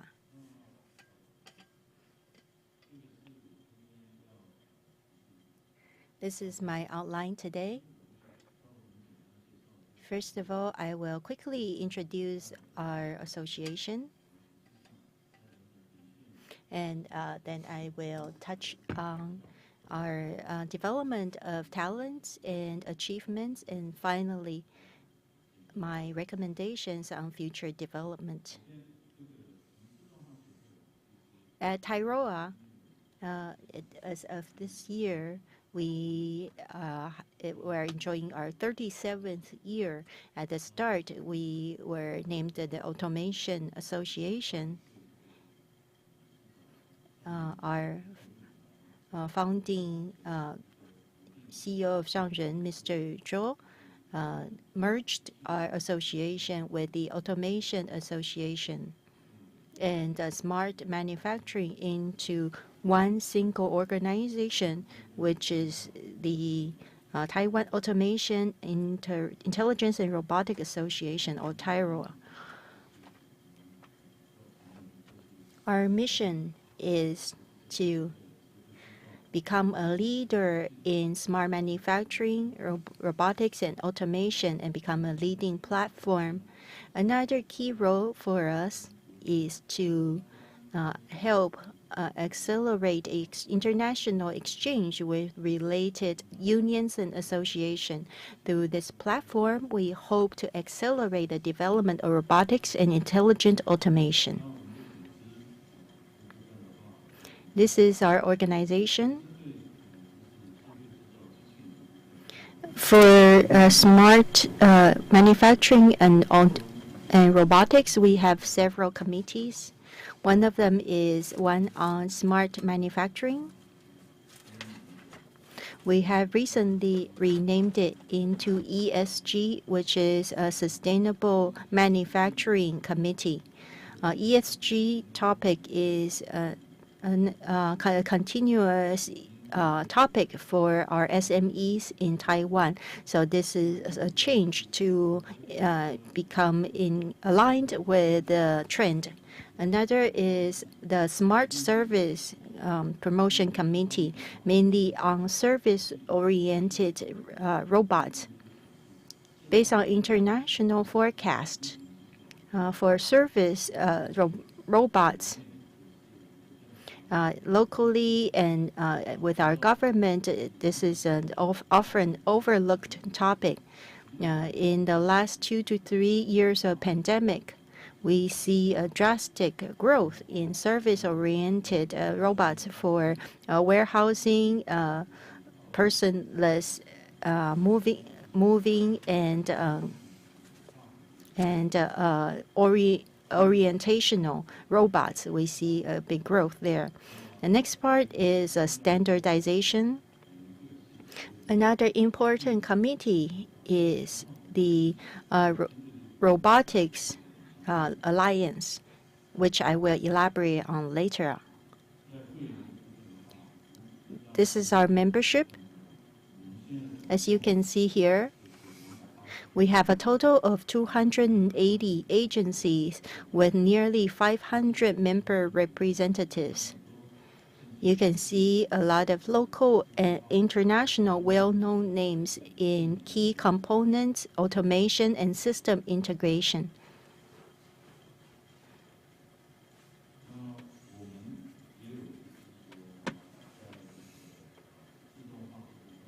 In terms of automation, we also host the AIR quarterly publication. We report on the latest market trends and dynamics. Another key with our association is we work closely with a lot of associations and unions. For example, in Taichung, we work with the Machine Tool and Parts and Component Association, as well as Machinery Association. After all, smart automation spans across different industries. In terms of talent development, I will elaborate a bit later on. At Tyro, this is our greatest difference with other industry association, which is talent development, and a key of my presentation today.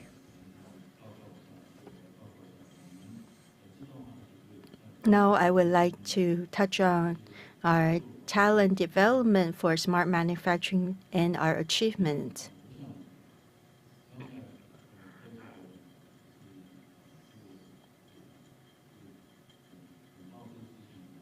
Before my presentation, I had a chat with a few of today's attendees. I think, as you all know,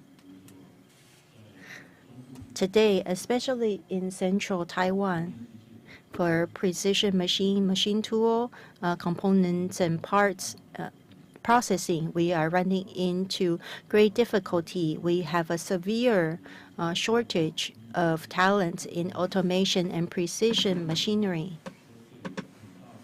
A lot of them have been attracted by the semiconductor industry. So in Taiwan, for automation, we have still have a very severe shortage of workforce. However, automation talent is not like the hospitality industry. To train someone, especially in precision machinery, automation, and system integration, well, with a graduate fresh out of school, he or she cannot join the work automatically. They need to combine their learning with the field work. So that's a problem we run into right now. Another key is the declining birth rate. Myself, I specialize in precision machinery. I hear for young people today, whenever it's engineering, whether it's electrical or mechanical engineering, electrical engineering aside, when it's mechanical, chemical, and civil engineering, they are not attracted by those fields because it's too much work. So there's declining birth rate and also a trend in what's popular among young people. These would impact our industrial foundation. So here I list where the shortage is in. If you have time to visit some of the biggest industrial shows, for example, in Hanover, if you go to Pavilion 17 to 19 all the way to 23, all these are focus on automation and parts and components. If you take a look around, you'll find that there are a lot of attendees from Taichung, from New Taipei, and elsewhere in Taiwan. They come here without any government grant. They're just trying to get a foothold in this market. For example, in bearing, levers, automation parts, you can see a lot of Taiwanese SMEs. What I want to say is, for example, if you look at a web page, you cannot move the machine. If you want to produce, the machine needs to move. So with the industry, if you don't have precision control, then you don't really have industry. So precision machinery, automation, and having the machine move and actually produce, that's where your competence comes from, your capacity comes from. In Taichung, there are a lot of SMEs which have managed to survive and have a foothold in the world. And this is quite a feat. However, faced with international competition, especially from China, and we have a staffing shortage, and now the semiconductor is grabbing all the talent. So how will these SMEs survive? That's one issue we need to tackle. Another is system integration, whether in Germany or Japan. They are very strong in this field and have unions and associations. So this is what we need to learn from. So how does Tyro achieve this? So for automation, we work together with the industry. Smart automation, we work with the machine tool and other industry to see what kind of talents they lack. And then at the association, we approach and find trainers. Of course, the MOEA has different projects such as the machine tool talent development project. So we proactively investigate and match make between the best trainers in the industry and the students. And through the association, we also approach companies for internships opportunities so that our trainees can get hands-on experience. So I covered this earlier on in terms of talent development. We have different on-the-job courses and training.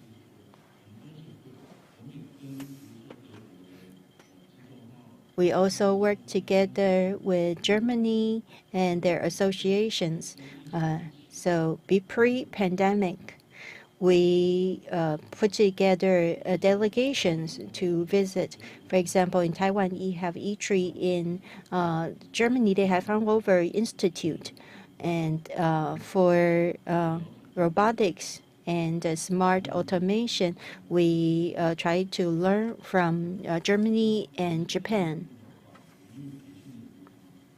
For talent development, it can be divided into the following, including certification for smart automation.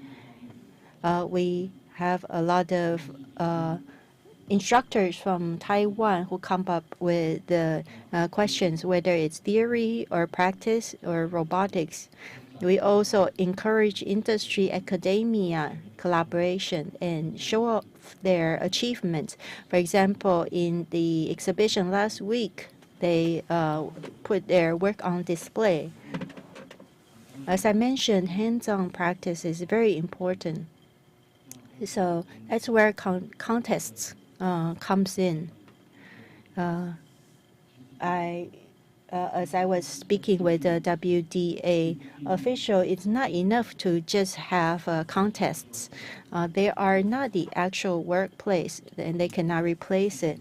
They still need to have intern experience in the companies. Contests are sometimes simplified and are not sufficient.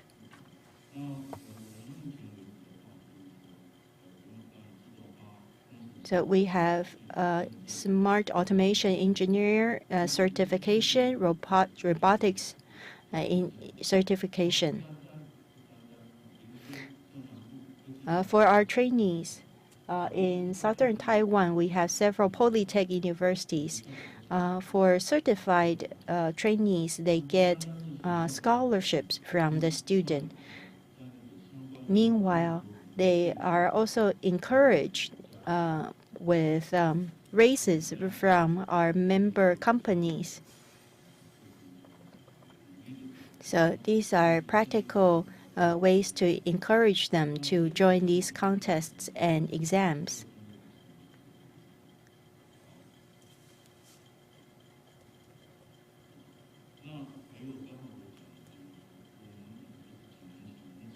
A few years ago, we founded a robotics industry academia alliance.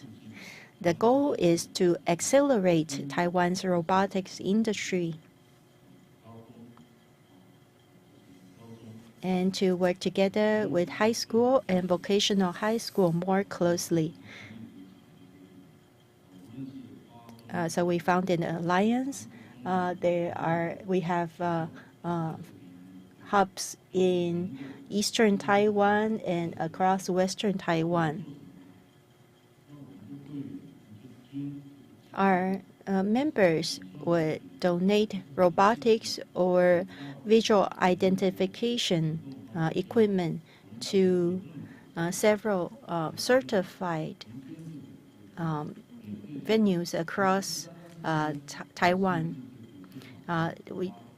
Not only do they donate equipment, they also volunteer to maintain the equipment to ensure the equipment is in its top-notch condition and at these schools.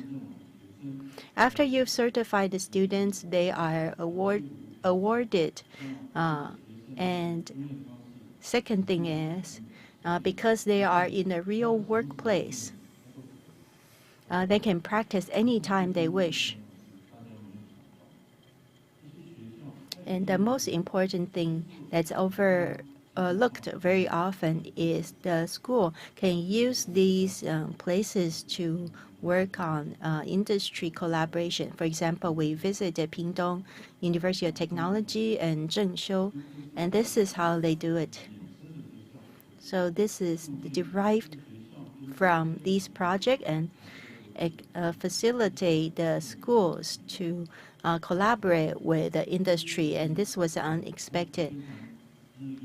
These students are working very hard day and night to practice in order to get a scholarship from the school. So as of now, started from 2008 all the way to 2020, we have all kinds of training courses. Some are for general level, some are specific for the industry, and for the business or corporation, custom tailored course is in all kinds of situations. Especially last week, we have automation shows. We have sent the representatives so they can offer job opportunity on the side. As I said, the industry and the academic collaboration. So we have an intensive summer course to match students in respective industry for practice and internship. We have a specialized course. If they pass, then they will likely to have a job and be recruited by the industry. So with that, this is my summary. And so we have certification, as I mentioned. So this certificate has been done as compared to other associations. We have a very extensive and sustained update the questions in terms of the basic knowledge as well as the practical applications. Here in Taiwan, it is a very unique. This is how our Taiwan engage these academic and industry collaborations. We have many members, for example, High Wings and Solomon. They spend tens of millions of capital donation in the University of Science and Technology or occupational school for the students for practice. And even we offer free maintenance services. On top of that, we have a regular organized so-called milestone enterprise visit, or so we will pick up among our members. So we select the top-notch customers to open up their practice opportunities. For example, recently, if you have seen the water hardware in Zhanghua County, there's a cluster, so-called water or aquatic hardware. So we have organized a tour for the milestone companies, understand their practice. So this is rather experience sharing. So we have published some booklet as well. With that, once again, so from this slide, you can see that on this photo, you can tell that on the upper left is practical application at nationwide, from northern Taiwan, central Taiwan, and southern Taiwan, including the Science and Technology University as well as occupational school. We have some practical training here. So next is for the future development program. So I was thinking that indeed when we have a slogan at our High Wing, the slogan from our chairman, so perhaps you will see it is very awkward. The first word is integrate global resources. Can you understand that? So the first sentence that so Taiwan is a small country. So instead of China, we have millions of graduates each year. And here our resources is limited. So we cannot compete with a major company or major country to fight the battle. The first words from our chairman is to integrate the global resources. If we have a vision on the domestic market, so perhaps you will say we don't have any talent at all. However, so if you put the vision from the country up to the global, for example, I have a Singaporean customer. I always talk to them, say, why you call Singapore is a small country? So in Singapore, the government really can recruit the engineer from China, from Taiwan. They have a comprehensive system to recruit the talent from overseas. So I just copied that. If we put our vision locally, we will say we don't have enough talent. However, if we want to bypass the slogan from the motto is to integrate the global resources and the global talents. Can we recruit a talent from Southeast Asia?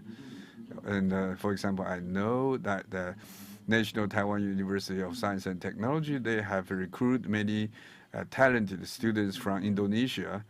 So even more, you can imagine that. Can you apply the people from Eastern Europe? So why I say that? And so here are the High Wing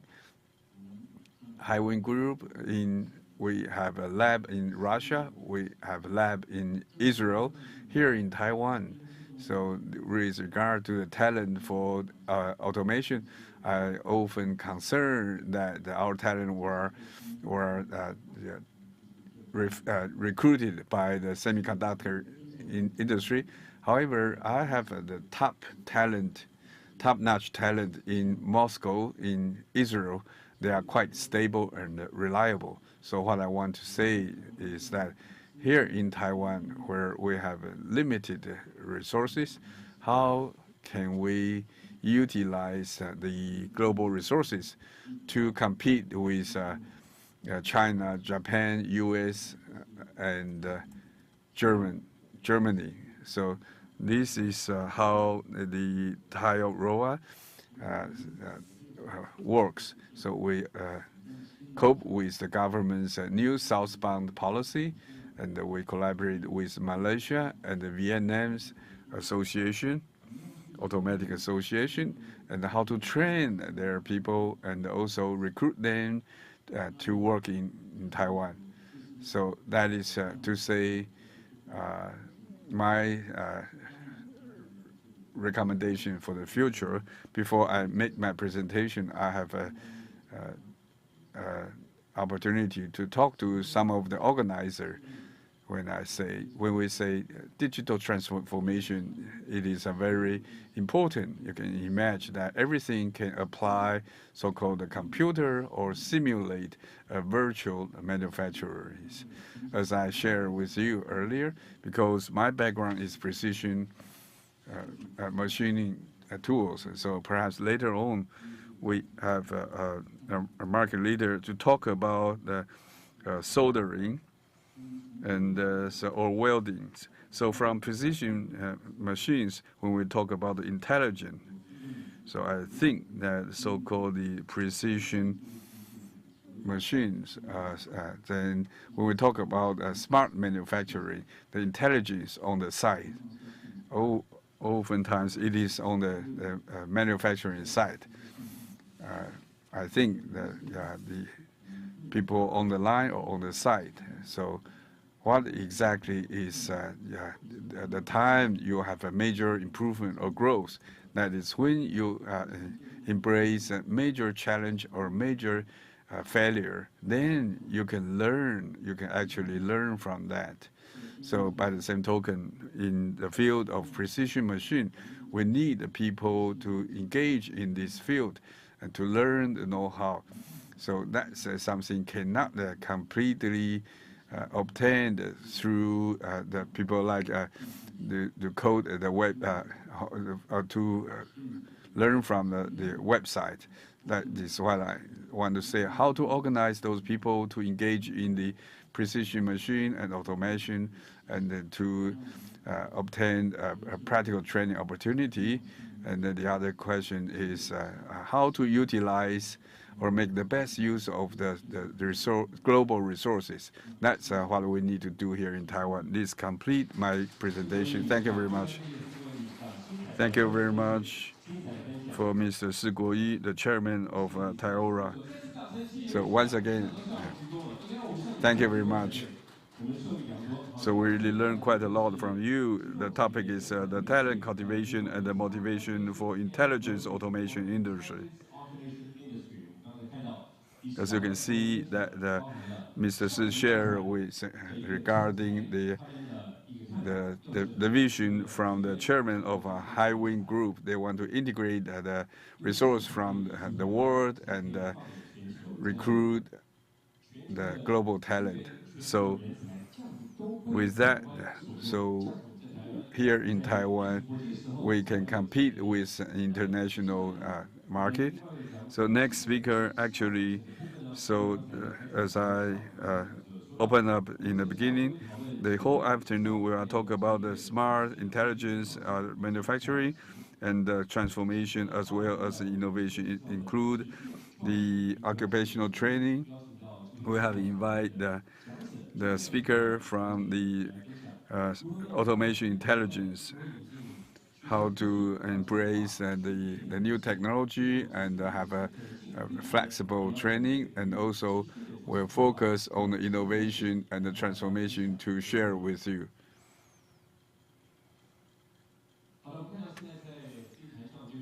All right, the speaker on the stage is Chung Shi Chen from Good Wealth Corporate. The title is a training experience of welding relative personal application of AR, VR, and other new technology. Experience of welding actually, relative personal application of AR, VR, and other new technologies. So we could do welding using AR, augmented reality. We could do welding using VR, virtual reality. 好的，在这边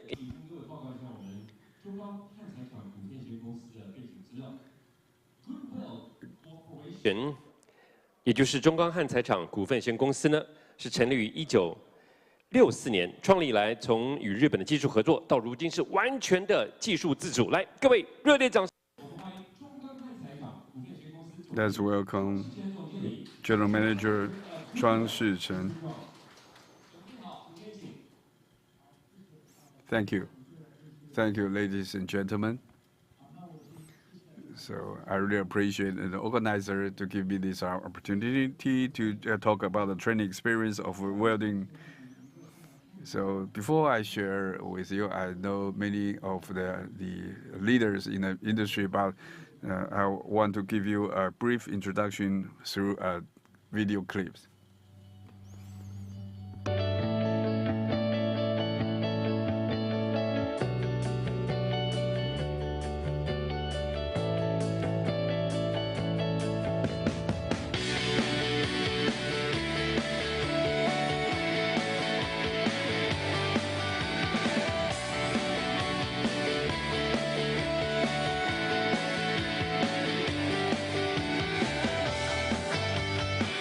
Where can we apply welding? Actually, everywhere.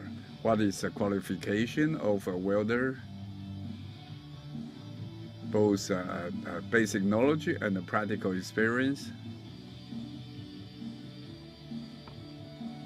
What is a fundamental knowledge for welders?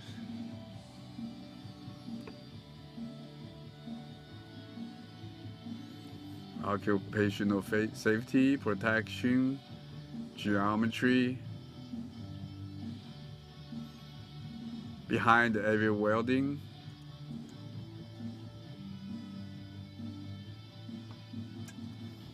here is a space,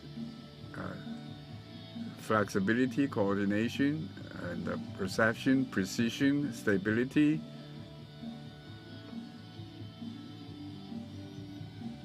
Behind every welding engineer,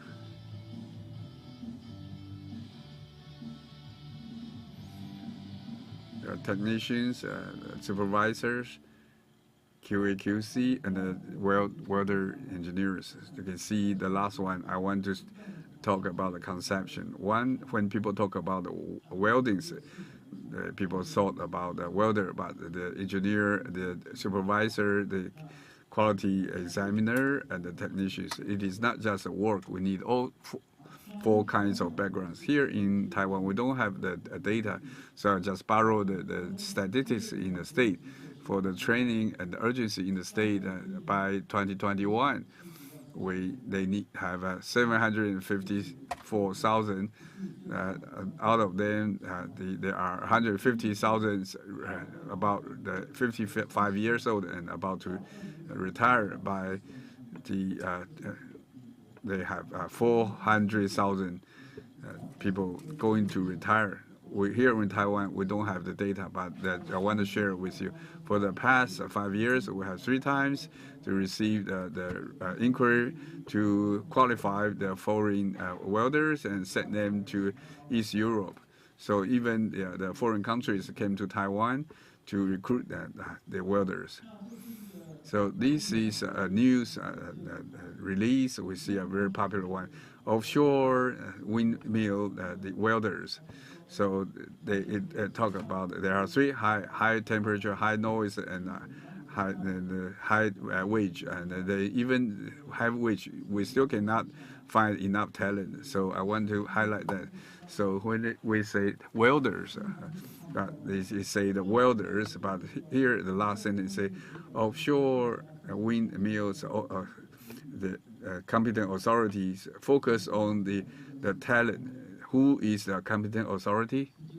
it's MOE, Ministry of Economic Affairs. They also take the lead, and also Ministry of Labor and Ministry of Education also have the responsibility and engage on the training. But who is in charge of that? We can think about that. So the question is that we have a gap that how to develop the courses to meet the demand. So when we spend the 10 years to learn in the beginning, but the second person cannot take that long, so we want to develop a system that can shorten the learning time. So before we talk about the training, so let's review regarding 4 types of background. What is welders? We normally call the welding engineers. So what kind of qualification they need to have, the structured, the dynamic, and also need to understand the physical dynamics. And so for structural design, we need to know why we need to weld in such a way, and what are the issues. And why we need to learn material science, because this is a restructure, so they need to understand regarding material science. So this person need to know the structure as well as the material. So do we have that kind of talent in the school? No, because civil engineering talk about structure, and the material science talk about the material. So they don't have the dual talents. So we need to have develop another system to train this talent. And then what are the inspectors? So it's not by just take the look, but so from the upstream, from the midstream and downstream, you need to review whether you apply the right parameters and use the right material.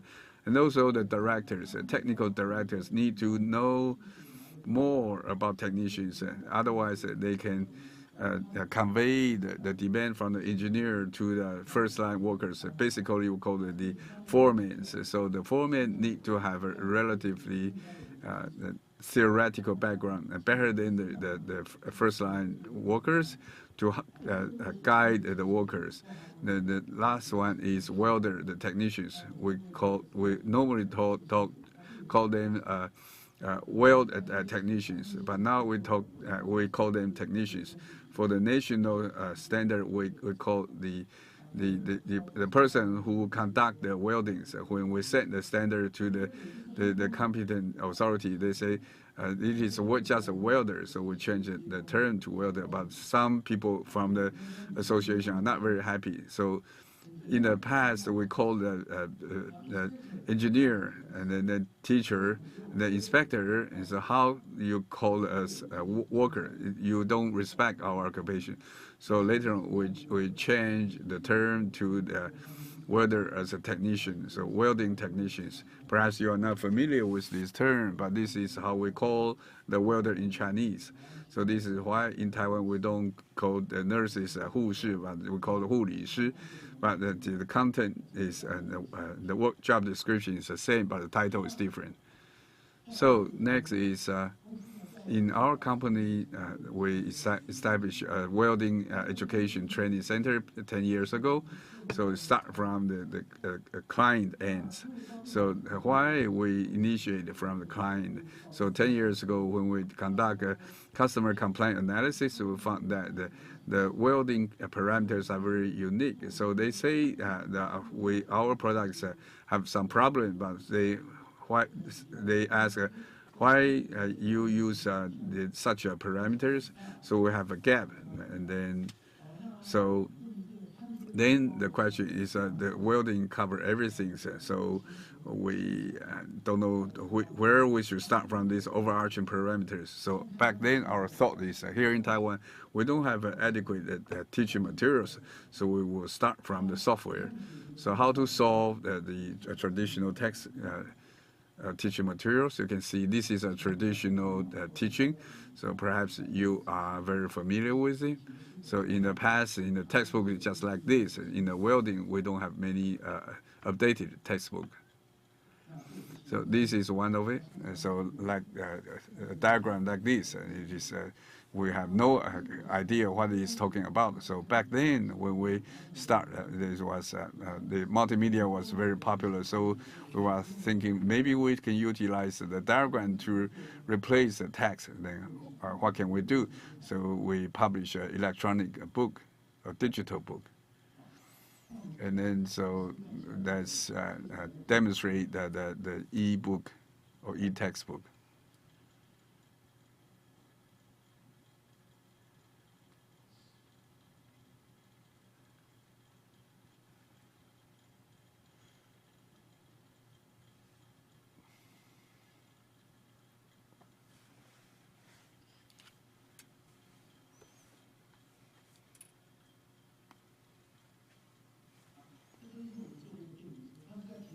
So this is an e-book on the Apple platform. So the one uniqueness is that you cannot see the feature on this slide. But for this e-book, you can combine the multimedia photos. For example, I can put these multiple photos here on top of the images. I can also put the videos.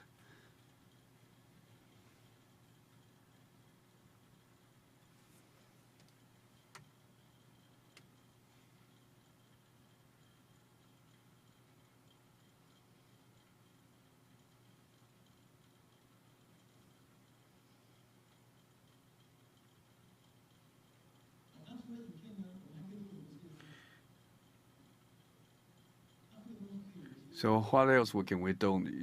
Can we do this is interactive?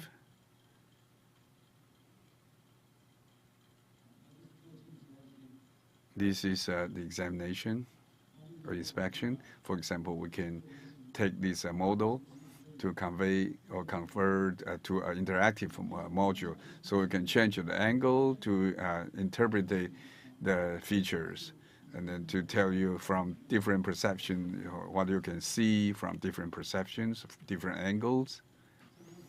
Why this one is similar to the other one? So what are their similarities? So we can learn from this perception. And so let's take a look at what I have mentioned. So the concept from the textbook.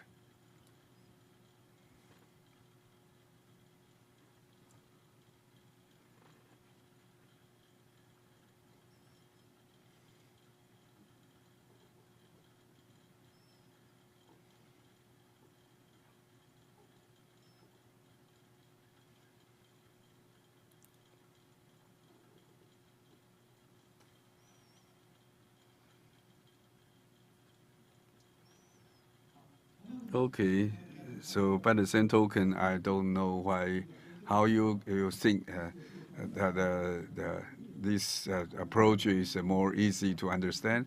So this is the way we develop the teaching materials through multimedia approach. Okay, for the e-book, and then after the e-book, then our performance is like this. Our experience is that. So the teacher is indispensable. Let me tell you a good news. Perhaps some of you are the teachers or the instructors. I want to tell you that the instructor is critical, very important, because if you write too much, nobody understands it. If you write not enough, then nobody will read your book. So we have a lot of download, but never people heard that they have any feedback or comments. So when we review it, we thought that those interactive elements are very interesting. However, if it covered too many contexts, then people don't want to read it. So the practical situation is that. So here, the educational system is that people do not want to see too many texts. So the challenge is there. So the performance is not as good as we expect, including our online courses. So you need to pay attention to that issues. So for multimedia, it is very attractive and appealing, but you need to have a good guidance. So our conclusion is that for technical application, you cannot just use the digital approach to reach the performance. So, but it is not a full time because we have accumulated a lot of experience to present this multimedia textbook. So it has a profound support and a benefit to the follow-up development. Now I would like to talk about challenges in teaching hands-on work. This is a traditional classroom with a lot of people crowding around the instructor. And today it's still the same. After 40 years later, exactly the same. A group of people watching. What can you really learn from that? From the photo, you can imagine those just watching do not really learn anything. So this is our solution. Watch TV. Why watch TV? Let us look at the next one. Through today's photography, digital photography, we can take screenshots of the images. So we don't need a group of people squeezing around a small spark. Actually, the best angle is from the welder's point of view. But this way, you can have an even better view than the welder. Because the welder has to view this through a green helmet. But here, when they watch TV, it's the full color spectrum. We applied multimedia into our presentation as well. Of course, hands-on work had to come hand in hand with theories. So we apply this to our teaching materials. This way, it's easier for the learner to understand. With welding, you cannot rely solely on just photos. You also need some markings to help with the understanding. You can also do this with photography. You can compare two videos. This is two consecutive competitors in the competition. On the left-hand side, it's slightly different from the right-hand side, which is not detectable to the regular person. Would you be able to tell what's the difference between the two?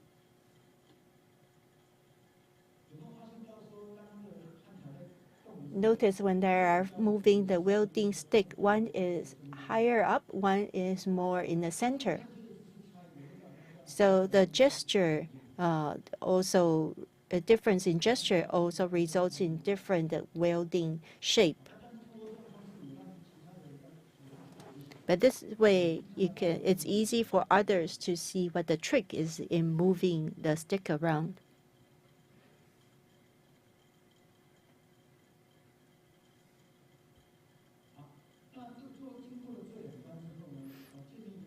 So after establishing these two methods in teaching, we bring in a new idea, which is the simulator, a very popular topic recently. And at our company, we have done this for many years. We are the first one to introduce a simulator. But when we first brought it in, it was not to train the welder. It's for the welding engineer.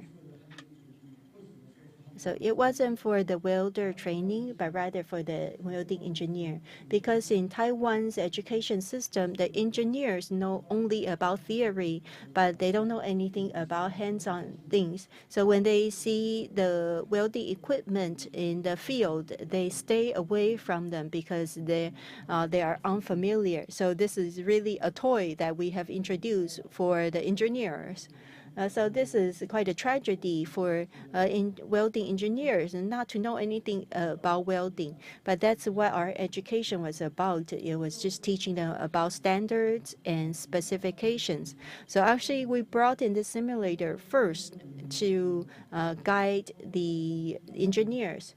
Actually, a lot of them play video games, so this will help them overcome their fear. First, we try to trick them into using the simulator, and then they are not so scared of the actual hands-on work anymore. So what are we simulating here?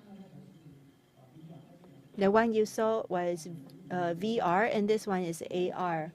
VR is completely virtual, whereas AR is augmented reality.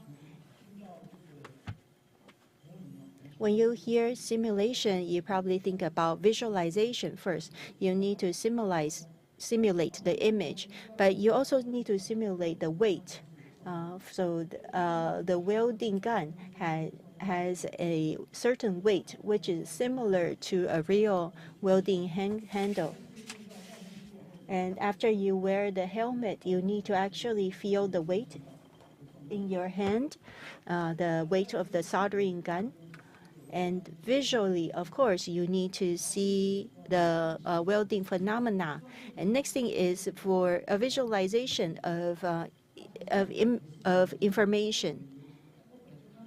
So why do you need to visualize something that you can see already? And I will talk about that later. Next thing is about audio. So when I'm welding at the wrong gesture or distance, then it will sound different. So you need to simulate even the sound.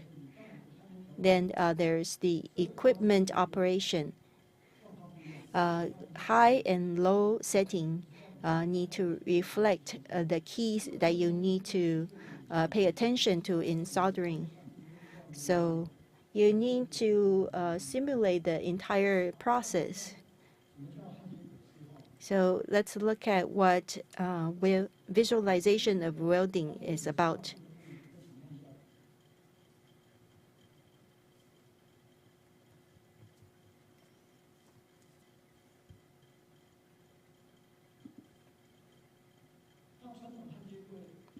In traditional welding, we do similar thing, but it's just visualize.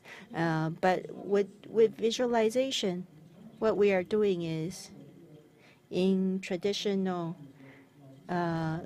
learning of welding, when the instructor is watching you, they tell you to move higher, lower, or faster and slower, but you're not sure exactly what is right. It's just a feeling that cannot be quantified.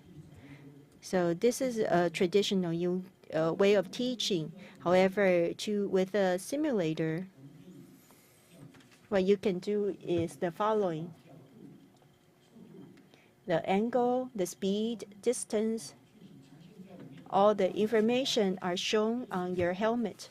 So you can get tips on which way to go. So this circle shows two directions or two angles. And if it's wrong angle, then it will turn red. There are also two lines with vertical lines and one horizontal line. It tells you about distance. So green means correct. And if it's not green, then that means you have the wrong distance.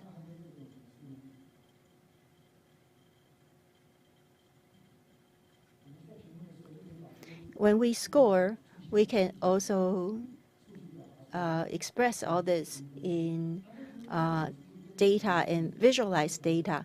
So this is adjusted according to the skills. You are scored based on the proper range. If you are an advanced welder, then we would narrow down the range. And if you are a beginner, then we broaden the range that is acceptable, so you feel a sense of achievement. So we can adjust the scoring range accordingly. CDWD, this is the distance between the gun and the welding point, and travel speed, the angles, the aim. So by digitalizing this, the learner can quickly identify where the issues are and where they need to make improvement. So this is a result of the weld. And although it's simulated, but it's very realistic. So by repeating this, you can improve your outcome and reduce waste. So by introducing the simulator, we are building a model that is combining theory and simulation. So using simulation to bridge practice and theory. This way, learners can quickly get a hold of the idea and reduce the time required to learn. One thing that has been consistent at our center, which is theory is always coming hand in hand with practice, whether it's a student or an engineer. Engineer needs to learn practice, and the students need to learn practice and theory as well. So in the past, welding engineers are determined by their employers. However, today you need certification according to standards. So Taiwan is working together with the German Welding Association. And out of 400 hours, there are 60 hours of hands-on work. But there was one problem. Who can teach these engineers with hands-on work? No one knows how to teach engineers to do it. And we decided to take on the task, and we have organized several classes. Based on our experience, we have very good response from the learners. They find that the practice is very helpful in helping them understand the theory. Just like the Siemens presentation we heard this morning. I do, then I understand. So this is a key experience sharing point. Theory and practice is a matter of proportion. Every job needs theory. So this is photos from our classes. We have theory class first, and then the simulator to learn about the concepts and practice, then the hands-on work.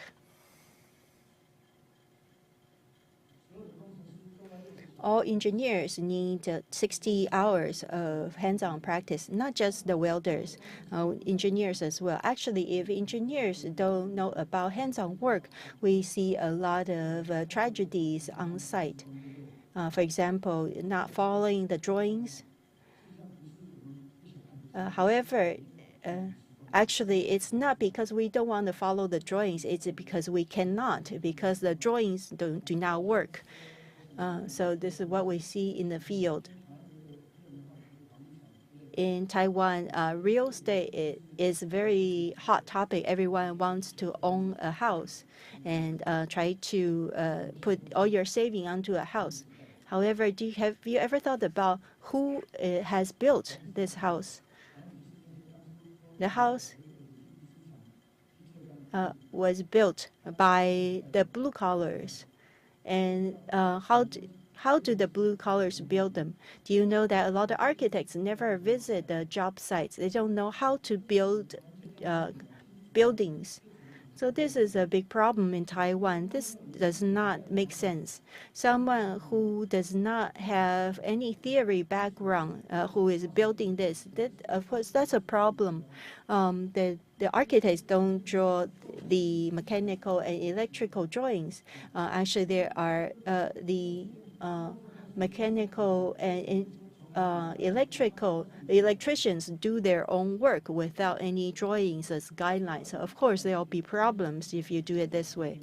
So with the 4 types of welding-related persons, each of them needs both practice and theory. Now here I would like to talk about the benefits assessment and future prospect of the simulators. We used to use the simulator for engineers to excellent effect. It cuts down on their total training. However, according to the Japanese, it's less effective for complex joints. Of course, that makes sense. For the basic practice, it's very practical to use a simulator. But for complex ones, it's hard to simulate the actual situation. Second thing is it cuts down on consumable materials. We know that it costs a lot to train a welder. If you just weld something, you wear out the metal material very quickly. So there's a lot of costs and causing a bottleneck.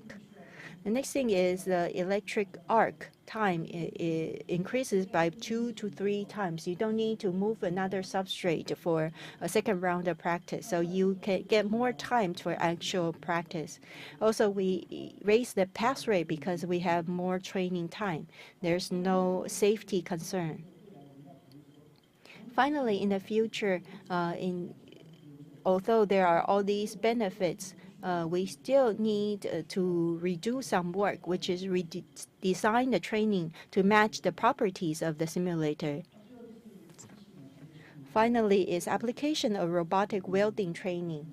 Is there any relationship between robotics and a simulator? Let's look at this video.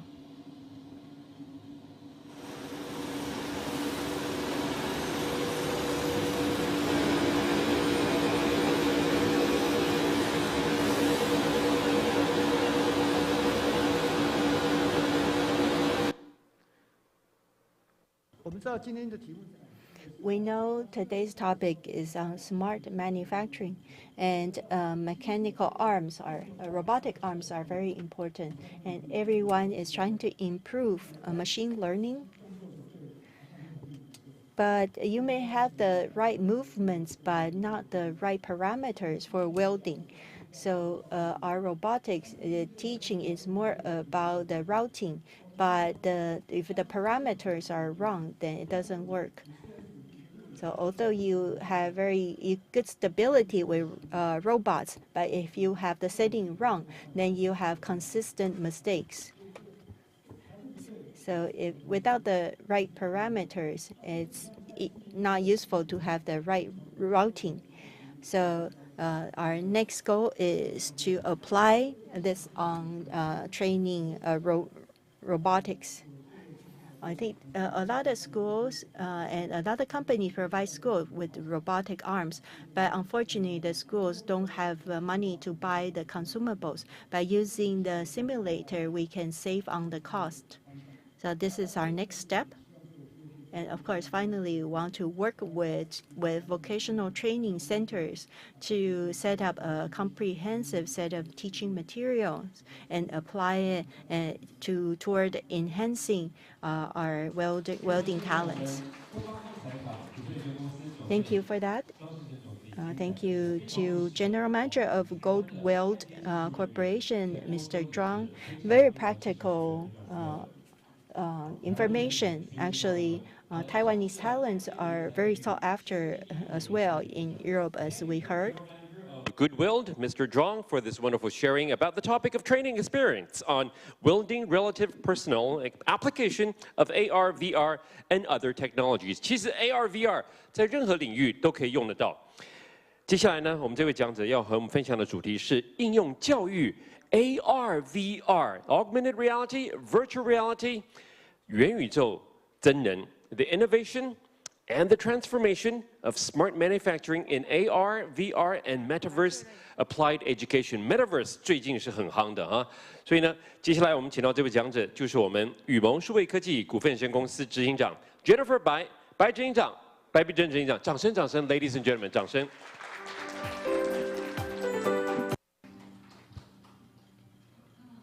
All right.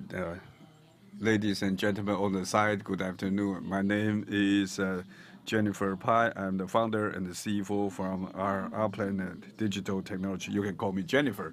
I'm very honored to have this opportunity on the Vocational Training International Seminar to share about AR, VR, and the Metaverse applied education. Allow me to briefly introduce myself. I'm the founder of the Planet. 12 years ago, I founded the company. I often say that now is a metaverse. Everybody is talking about the metaverse.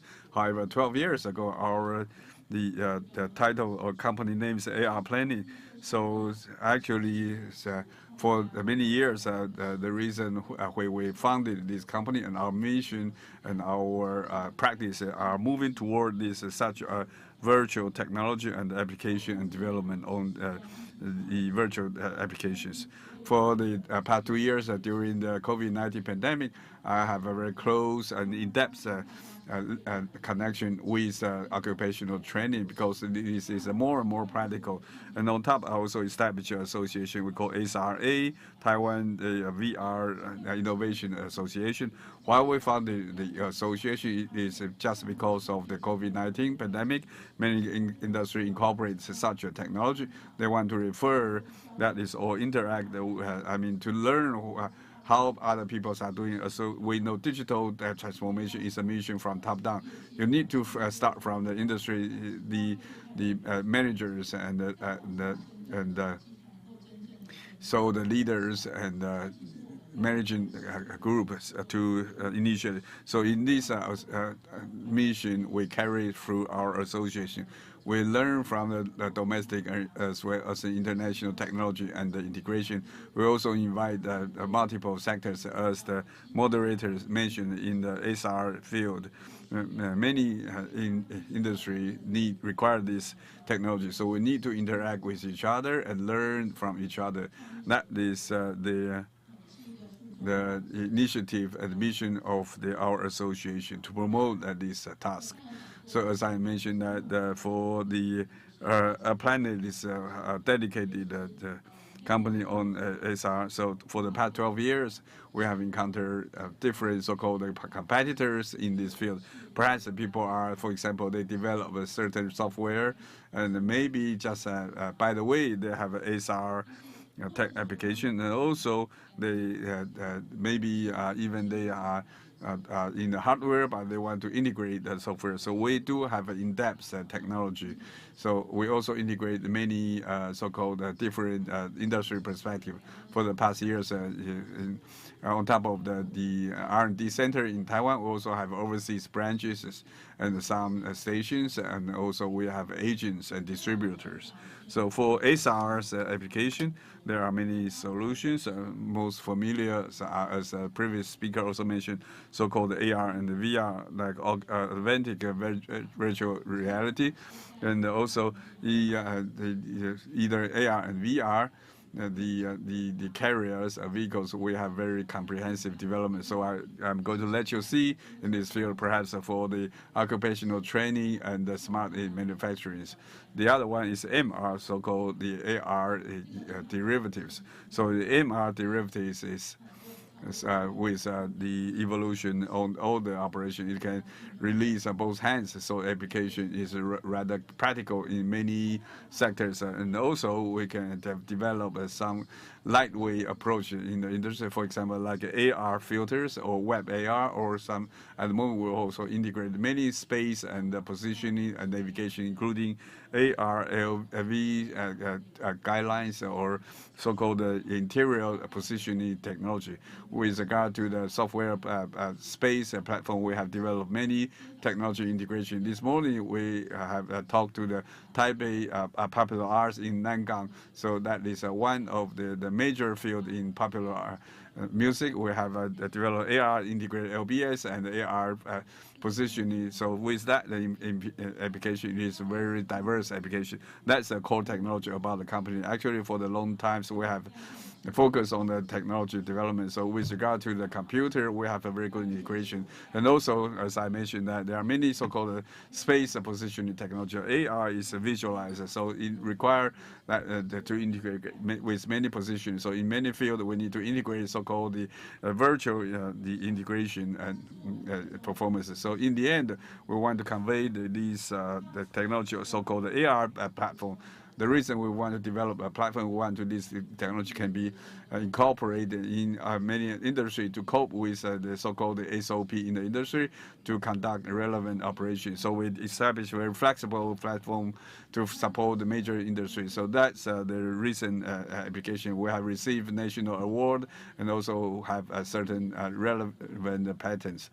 So our partners have gradually rooted in different industries. For example, manufacturing. At the moment here in Taiwan is a major company in manufacturing, so we have a very fast pace and very active. So I'm going to elaborate on that. On top of that, so in many sectors, for example, the retail and some of the amusement park or the apartment or the cultural creative parks, we have many partners. So this technology can incorporate so-called the cultural creativities. So we collaborate with either so major sites or historical sites. We have many linkages. So the other field is very relevant to today's subject. That is for so-called training education. Either they call the high school or junior high school training or occupational training, all the way to the senior citizens training as well as healthcare. We have many integration. We have deep rooted in various industry.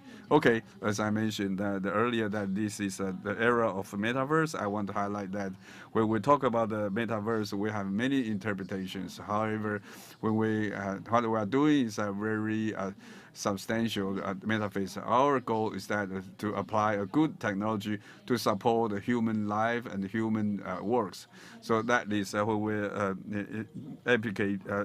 implement the metaverse. So this is this January I was in the future business in this special column. I have some introduction. So in metaverse we have two portals. One is a virtual internet. The other one is industrial internet. So this VR, we can understand so-called VR. Through VR, we can do many simulation and training.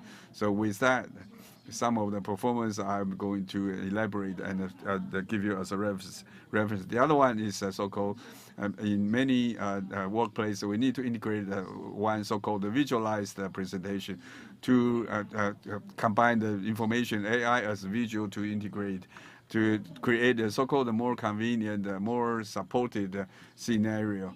So for the metaverse, you can divide it into two portals, so you can use them as a good entry level for the metaverse. This is the global trend, as you can see that many industries are incorporated so-called the physical field.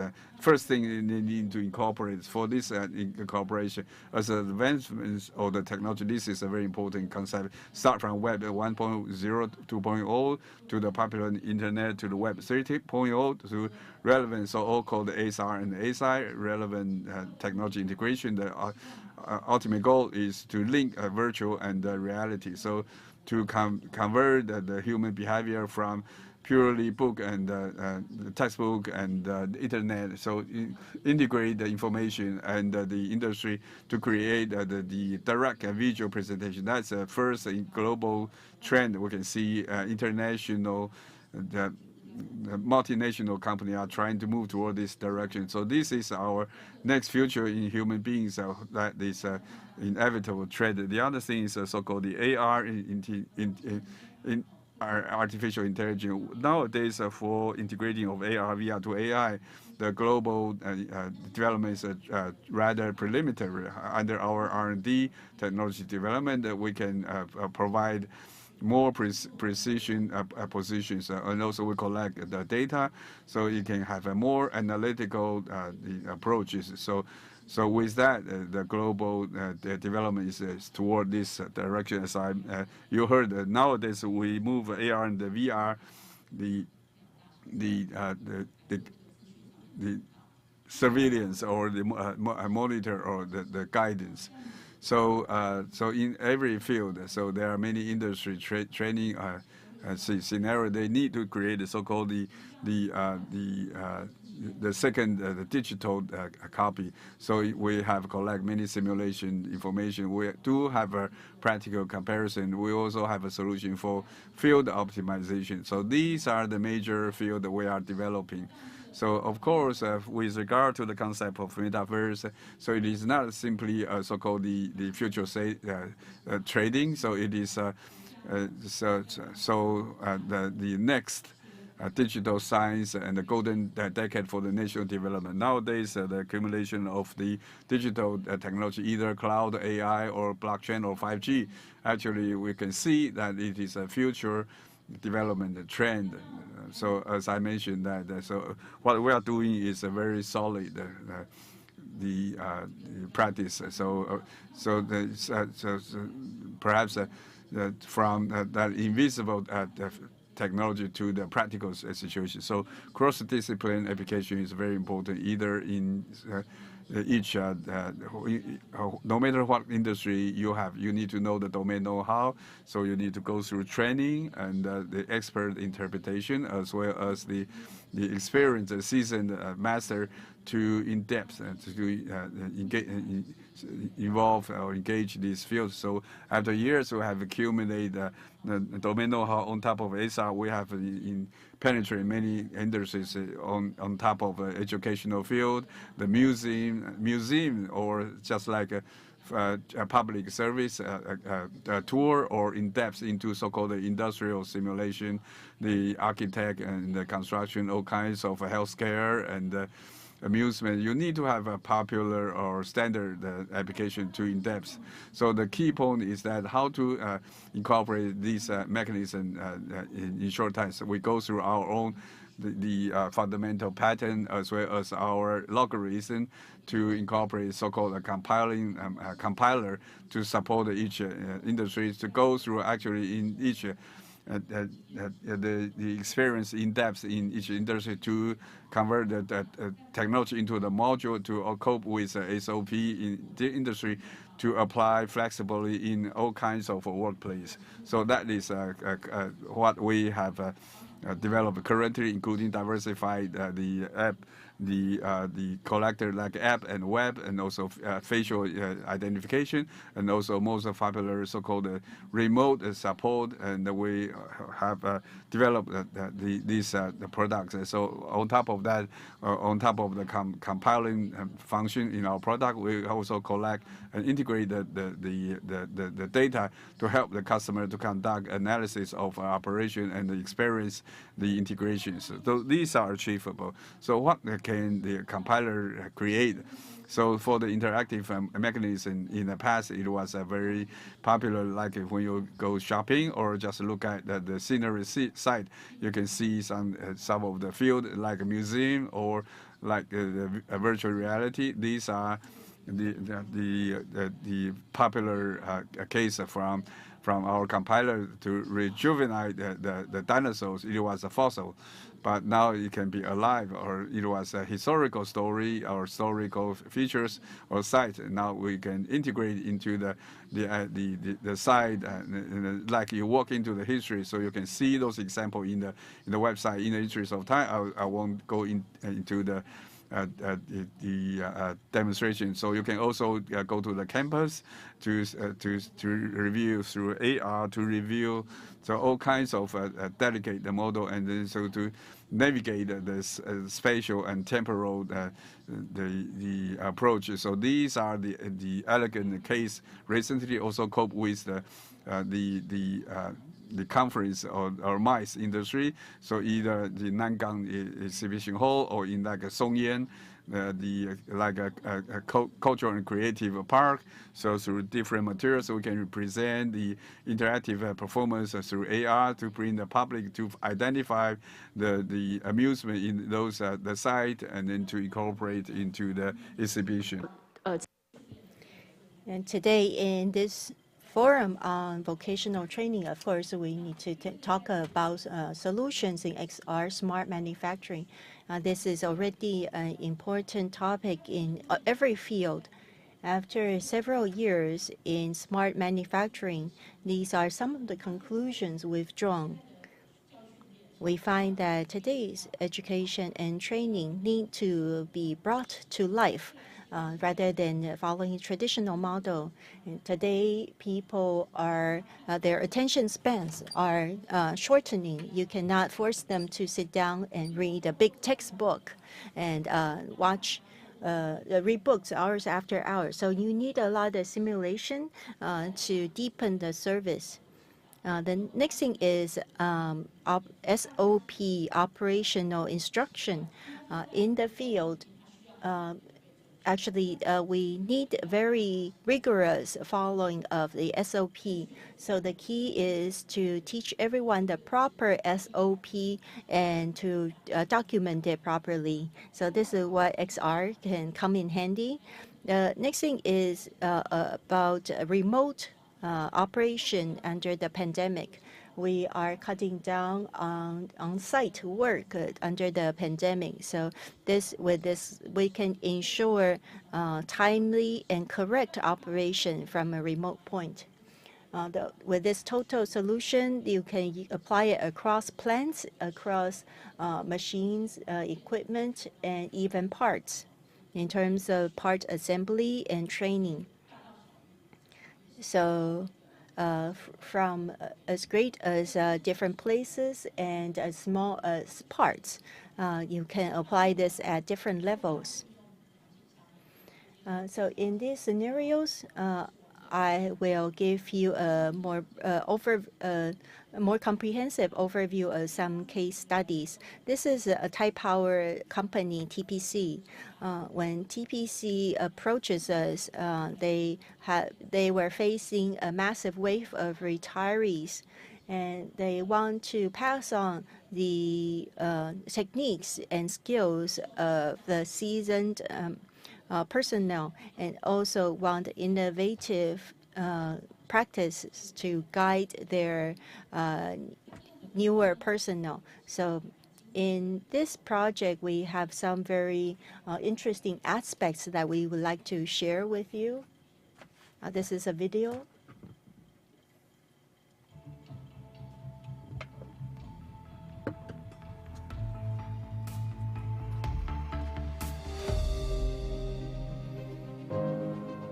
变电所为转换电压重要的中继站。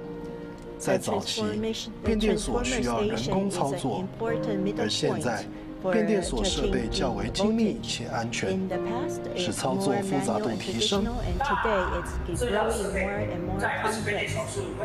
this is a very important piece of equipment at the secondary transformer station. It's called the GIS.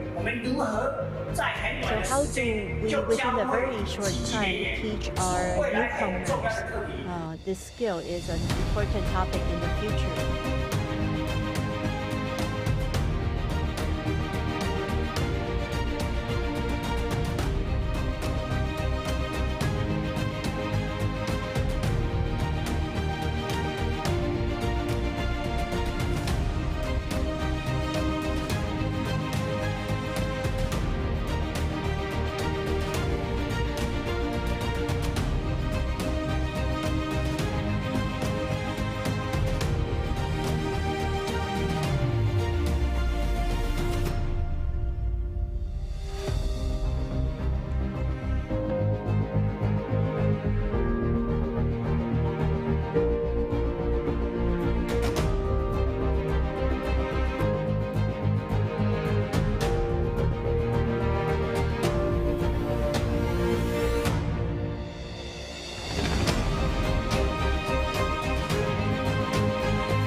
电翼内部功能复杂，目前我们导入了 MR 技术，使用 MR 眼镜，能立即了解内部设定的各项参数使用设定。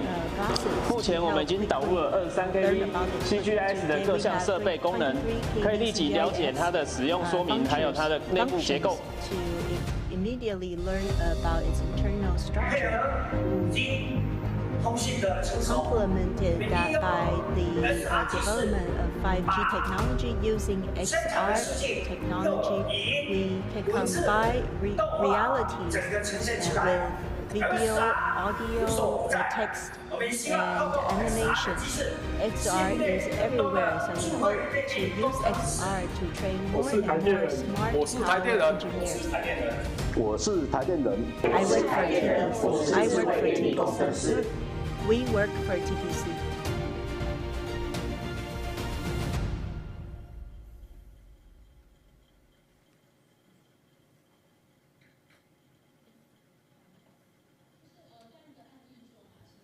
So in this example, we can see a few key points.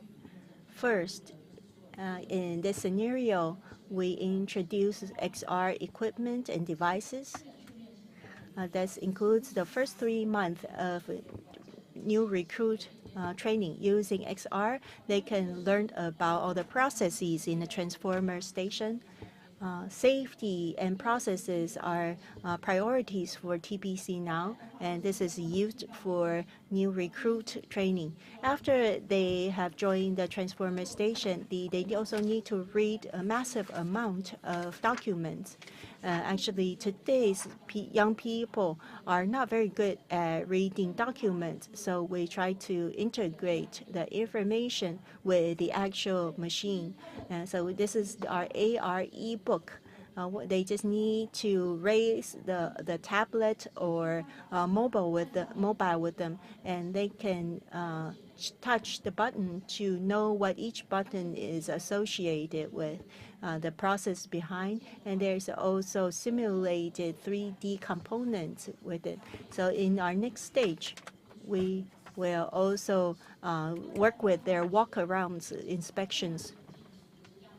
Next thing is the MR glasses, and this brings together their mobile phones with a real button so they can practice and minimize errors. So with these 3 training modules, we are introducing them across all TPC sites, including the Kaohsiung Training Center. Now has this module for complete training of their new recruits. In the video, you saw that there is a mentor who was describing the case with us. So he is nearing retirement age, but he would like to use this project to lead the youngsters to learn about new technology and be properly trained. So in this project, we are continuing to, we're seeing some seniors, artisans, and technicians like him continuing to guide the youngsters in their learning. So in training, we really need top-down support, support from the executives and also senior foremen like this gentleman that we saw in the video. So as we introduce XR, this is quite a successful example that we have seen. In this introduction, we also have a key partner, which is TSMC, Taiwan Semiconductor Manufacturing Company. They have a training center, and they have very rigorous SOP. At their American plants, they also need remote collaboration. So through our different technologies, we try to realize these applications for them. This is one of the simulations. Of course, this is only for reference, for confidentiality purpose. This is only for your understanding to show an idea. So we use MS2 and MR glasses to introduce the implant process, so to ensure consistency in the training. We have seen more videos on equipment operation and site work. This is another example of site work and also a digital twin. This video, I hope I will have a chance to share with you in another occasion.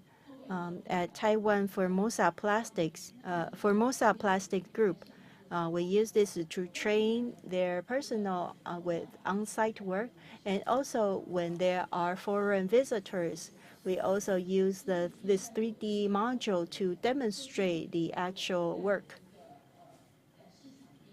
So at the exhibition center, they can demonstrate this, and also they can use this to train their personnel. We also simulate some operational scenarios and some Q&A to help guide their trainees through the learning scenarios.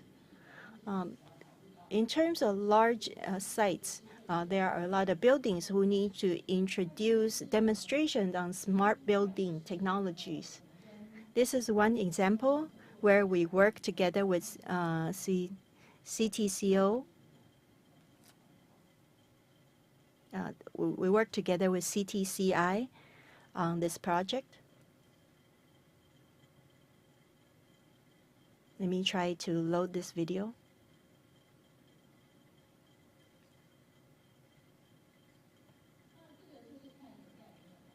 Now, this is just to give you a rough idea. On site, we use the mobile phone to show the images. CTCI is a winning company in green building, so this showcases some of their technologies. It's very simple to use. You can just use a tablet or mobile phone to get an introduction to the technologies.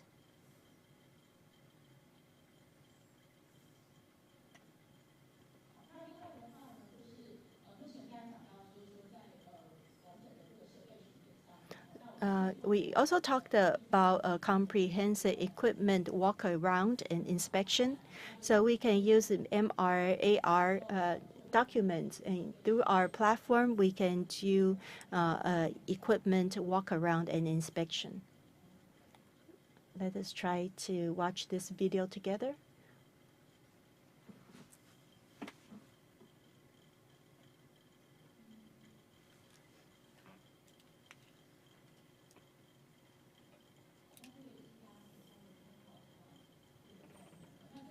Okay, this is just to give you an idea. This is a collaboration with social housing. We work together with a lot of major building players. So this shows all the MEP line work. What is supposed to be concealed through AR/VR work can be exposed, and so the inspector can quickly do a inspection round.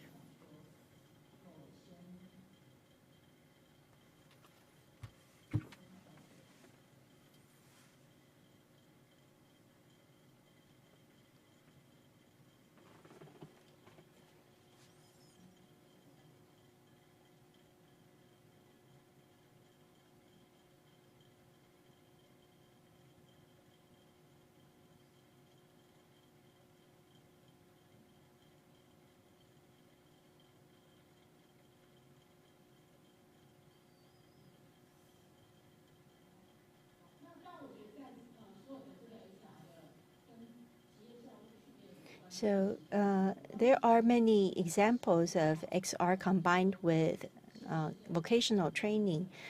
We also work together with municipal governments in terms of employment, for interviews, and XR and VR interviews. So the general public can get a hands-on practice of an actual interview. So we have more examples in this area. Last week, other than the robotic exhibition, there was also automation equipment trade show. And we have an XR combined with XMT machine together put as a smart plant. This is working together with Panasonic. And I think you will be very interested in this one, which is a remote collaborative platform. As described earlier, you can use it to market equipment globally and also communicate across different countries. So under the pandemic, this platform is very popular among major companies. This is to showcase how it can be applied. Other than training, factory training and repair work, I think it will also be very good for e-commerce communication or to for road accidents or vehicle breakdowns.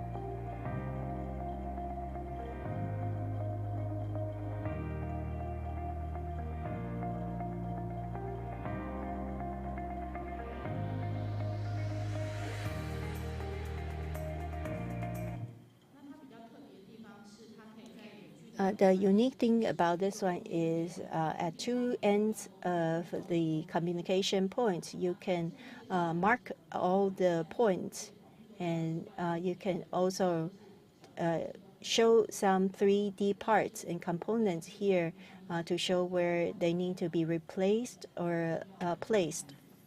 So this is our very one of our emerging stars in terms of our product portfolio. We also work with a lot of major companies using AR to showcase ESG achievements. I will skip over this one, but feel free to approach me to learn more about it.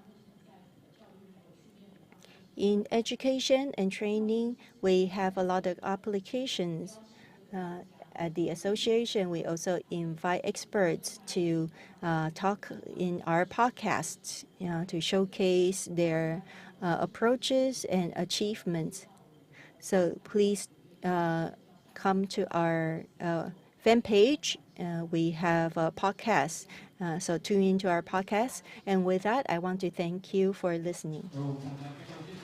的分享，谢谢宇盟数位科技股份有限公司执行长白执行长 ，and also the founder。所以呢，我们看到 ESG 还有 CSR 也可以用 AR 来进行介绍，非常的精彩。好的，各位线上的观众朋友，还有现场的长官贵宾，我们现在稍作休息，下午的午茶 break time 一直到2点50分，马上回到现场，谢谢。Ladies and gentlemen, we take a break for about 20 minutes until 2:50， 2点50分准时回到现场。好的，您有看到 QR code， 因为我们要提醒您，您要参加摸彩的话，一定要先完成线上签到的动作，扫描 QR code， 线上签到就完成了，就可以参加抽奖。奖品非常的丰富，价值2100元的数位课程的奖品，今天会抽出，明天也会抽出，赶快扫描 QR code。2点50分回到现场，进行我们的综合座谈 panel discussion at 2:50. We'll come right back. Stay tuned. Thank you.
实训挑战。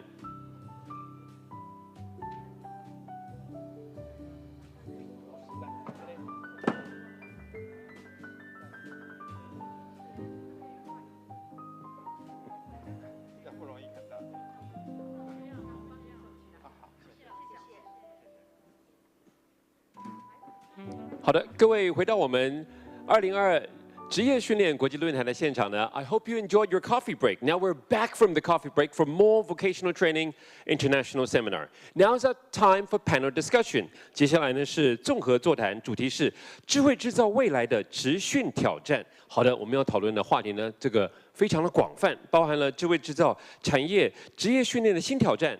它的创新，还有它的转型，要透过产学的专家呢多边对话的一个激荡来分享，来提出对于大环境的趋势、俱进的一个职业训练的展望。So for our panel discussion, our moderator would now first do a presentation. 接下来呢，我们的论坛的主持人呢，也就是我们综合座谈的主持人徐老师，他会先做一段 presentation。来，我们现在热情掌声来欢迎一所大学产学制裁营运总中心主任徐祥珍徐主任，掌声欢迎！主任好，主任请。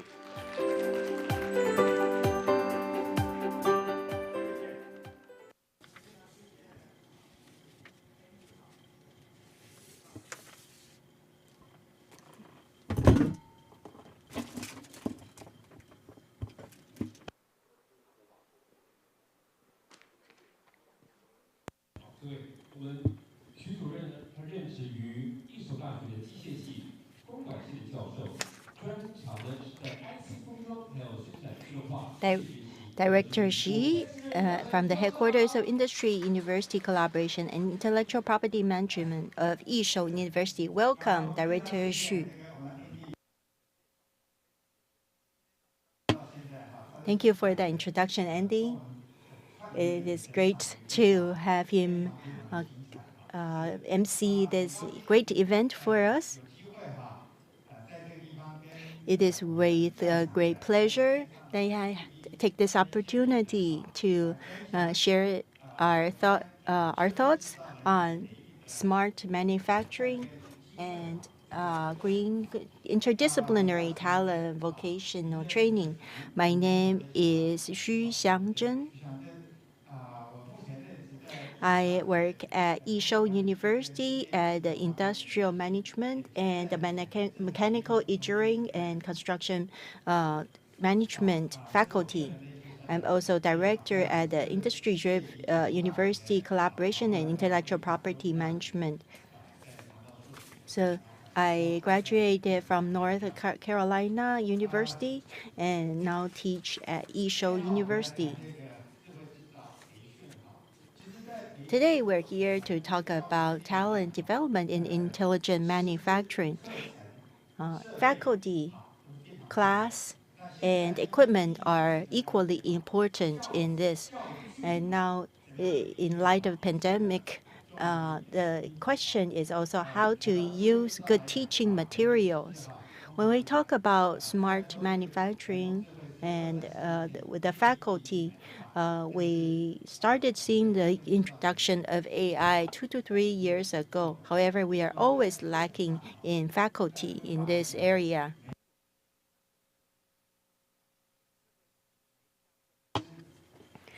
Every company, every industry requires different smart manufacturing training materials. There's no identical course. Equipment is also similar in that it's hard to standardize it into industrial level equipment for use. And for teaching materials now, because of the pandemic, the question of how to conduct training virtually online is a great challenge. We heard from CEO Jennifer Pai about AR, and actually Yishou University also has an AR component. This is my outline, and today, now let's look at some of the trends in smart manufacturing. This morning, we heard from the Siemens VP. The introduction of Industry 4.0, in fact, it was first coined by Germany, by Siemens. Siemens is a strong force behind this. Through IoT, big data, and other digitalization tools, the customer and the supply chains are integrated to adapt to production. Then at the MOEA, they introduced the industrialization of smart machinery. So our machines are connected now with graphic identification and verification, failure prediction, and SMB and automatic scheduling. And today we still have a SMB initiative underway. Then we have the smart mechanization of industry. So it's not just about individual smart machines. It's about smart assembly lines and smart factory, even providing total solutions to differentiate the factory to make it more competitive. So after the smart mechanization of industry, we move into the next stage, which is the deepening of smart factory, bringing together cloud, IoT, AI, big data, and smart machinery to all together, using wireless communication to enhance the flexibility of production lines and realize smart manufacturing. In the next step, we are seeing service enhancement in smart manufacturing, using the cloud and internet to quickly connect the companies with consumers and provide customized products. Service enhancement in smart manufacturing is already undertaken by some major companies in Taiwan. As the importance of ESG rises, green and smart manufacturing is becoming more and more important. Cutting energy consumption, visualization of carbon footprint, from the raw materials to end-of-life disposal, and the visualization of the entire footprint. Information security, operational safety. So over the next 2 days, we'll cover these topics, including tomorrow. So by 2050, we are talking about carbon neutral or net zero. The manufacturing sector needs to be in a symbiotic state with the environment and be part of a healthy life. This is what I found on the internet by the Industrial Bureau. So we need a lot of smart manufacturing workforce. So what are the critical vacancies? We have 12 of them listed here.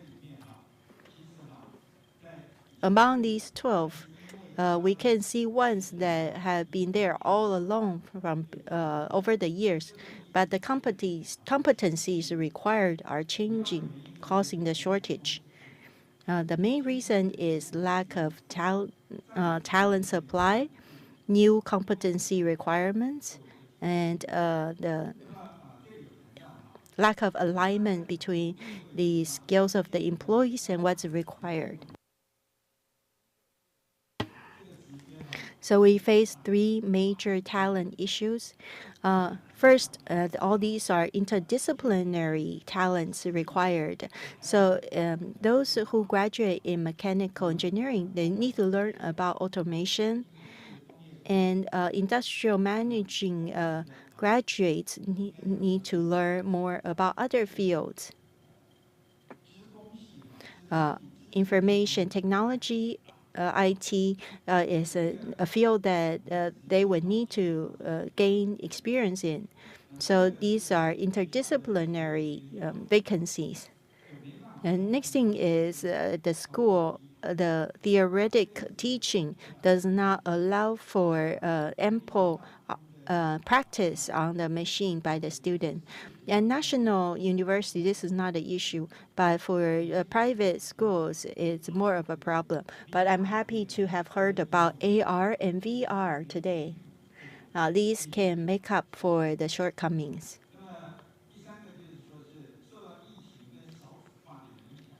Three, under the impact of the pandemic and declining birth rate, business need to introduce digitalization by enhancing the specialization and cross-disciplinary skills of their employees.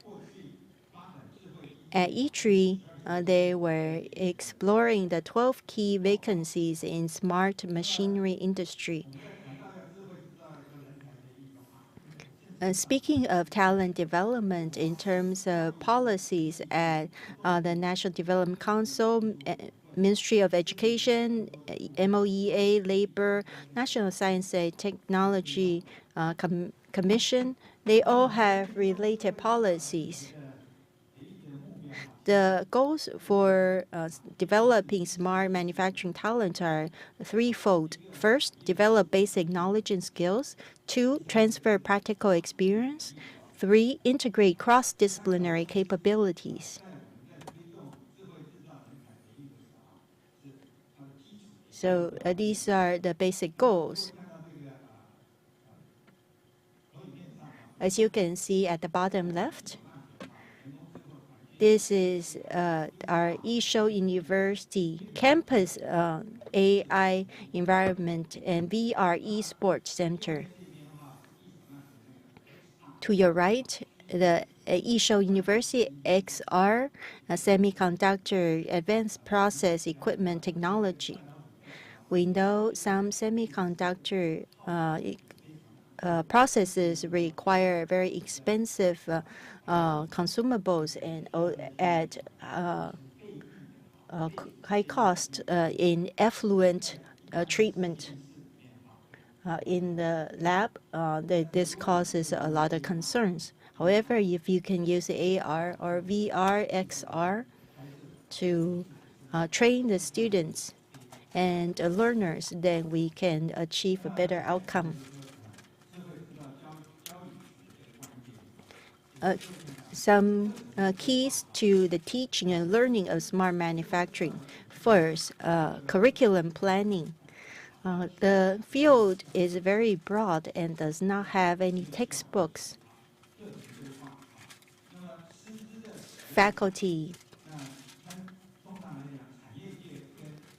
usually at the industry and the companies, they are leaders, and the academia can assist in the development.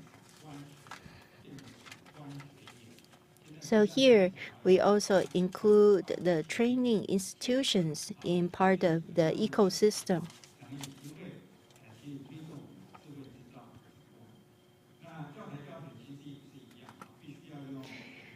And with teaching materials, it's also important, and we need hands-on teaching. But of course, it's hard to have one-on-one teaching, but it's important to pass on the experience. Evidence-based workplace. This needs to have collaboration with the industry. How are the learners learning? Is it effective? And the university, when you fail a student, it doesn't necessarily mean the student didn't learn well. Perhaps the professor didn't teach well, or the equipment is not new enough. So the problem may not necessarily lie with the student. So we need to learn about how students are learning and assessment. Online platform is another key. XR 5G training platform is going to be an inevitable future trend. And finally, another key, which is workplace ethics, which is hard to teach, especially for the new generation.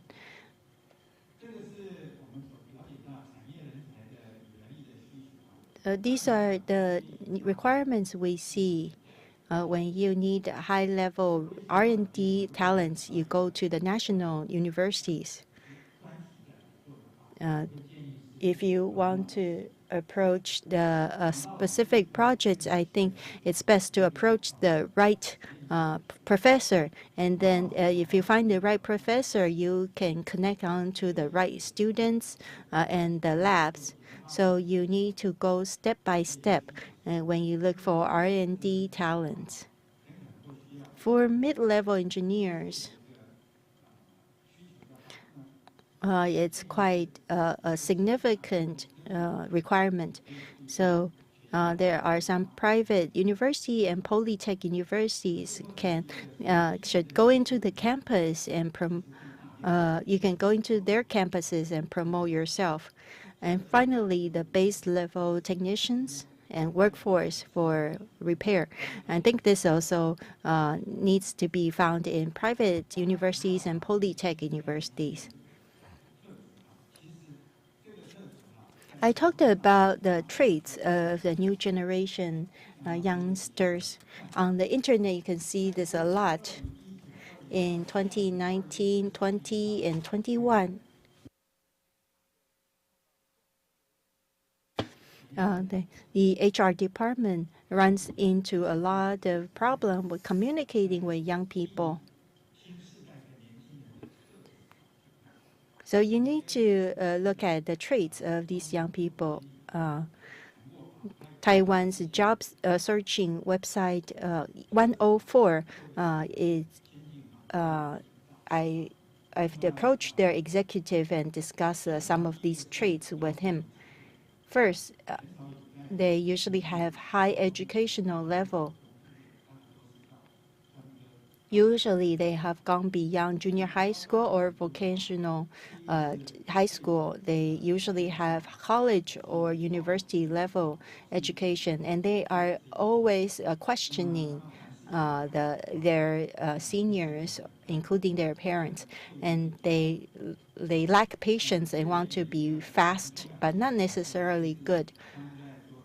There's a key here when in the job survey, they find a lot of young people. They find any job first and try to see if this job matches his or her interests. If not, then they are ready to move to the next position anytime. They also value a balance, a work-life balance. So Monday to Thursday, it's okay to ask me to do overtime. But over the weekend on a Friday, they try to avoid it at all costs. They want to enjoy their personal life. So these are some of the traits of these young people. At the bottom right, I am showing the photo of some influencers in Taiwan, especially for the young people.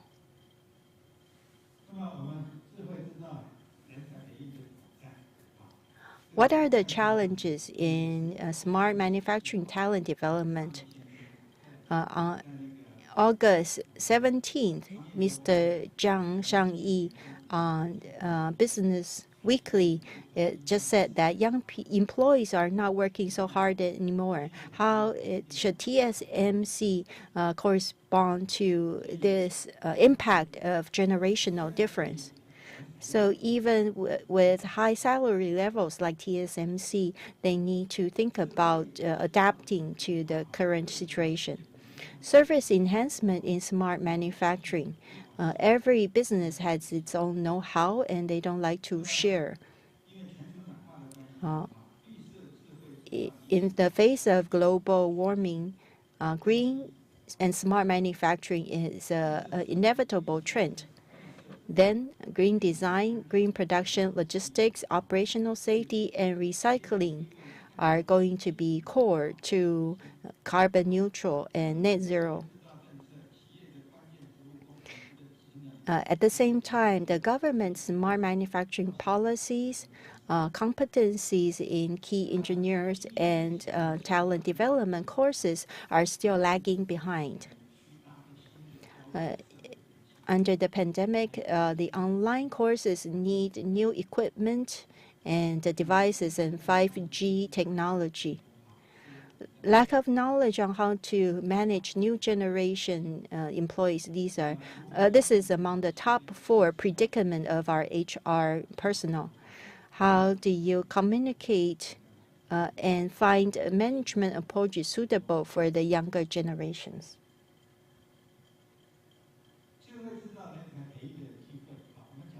Opportunities. Of course, they are on the other side of challenges. It goes back to what I said before. We need alliance between industry, government, academia, research, and training institutions. First is to identify the key competencies, plan training courses for these, find the right faculty, and then you need to have hands-on training place with the industry. You need to provide the youngsters with a career development path.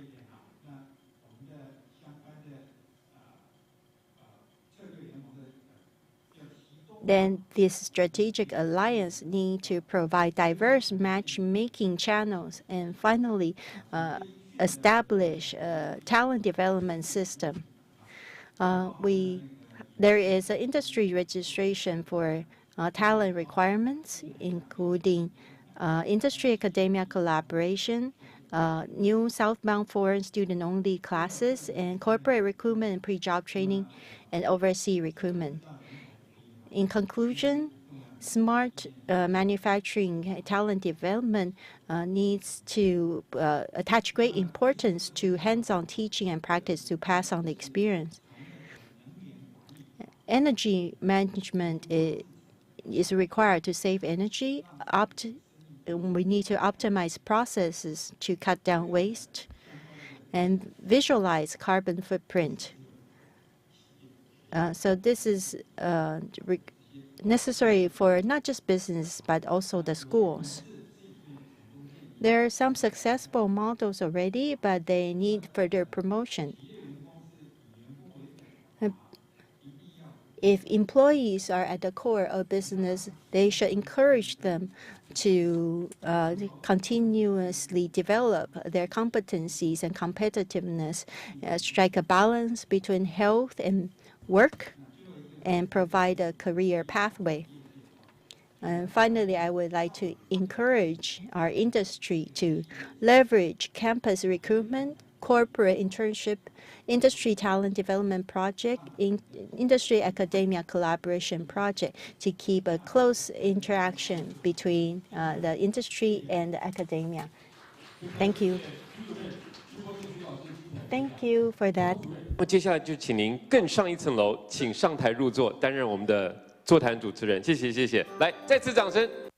Once again, welcome Professor Xu to serve as a moderator for the panel discussion. Make R&D and training must all work together, okay, for a successful future. 紧接着呢，欢迎的是我们语坛人报告老师。那我就先帮您 cue 语坛人上台喽。老师还是您自己介绍。好，是来，掌声欢迎我们台湾智慧自动化与机器人协会理事长司国一理事长，掌声欢迎理事长，请上台入座。 First of all, Chairman Shi Guoyi. Second, let's welcome General Manager Zhuang Shichen. A lady, beautiful lady, 雨萌数位，我们掌声欢迎白碧珍执行长，掌声欢迎。 Welcome Jennifer Bai, the CEO. 请入座，请入座。 Please take a seat. Once again, let's give all the speakers a round of applause.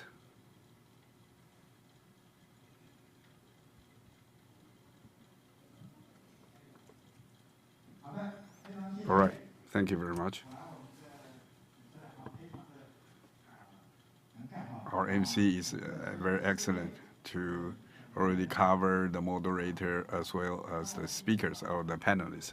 Today's subject for this panel discussion are rather diverse.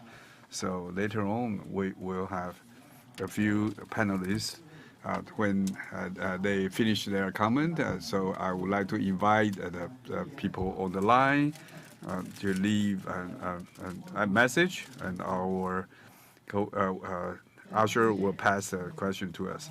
So I really appreciate the three speakers and the panelists to give us a very good presentation. So this is an excellent keynote presentation. First of all, for the first subject is regarding the digital transformation. That is an inevitable trend for the manufacturing. So we always utilize a large amount of digitization. So whether it is the barrier or obstacle for the staffs, how the government and the workers to cope with this trend to upgrade their skills. This is our first subject. May I ask all the three panelists to share this issue? First of all, I would like to invite Chairman Si.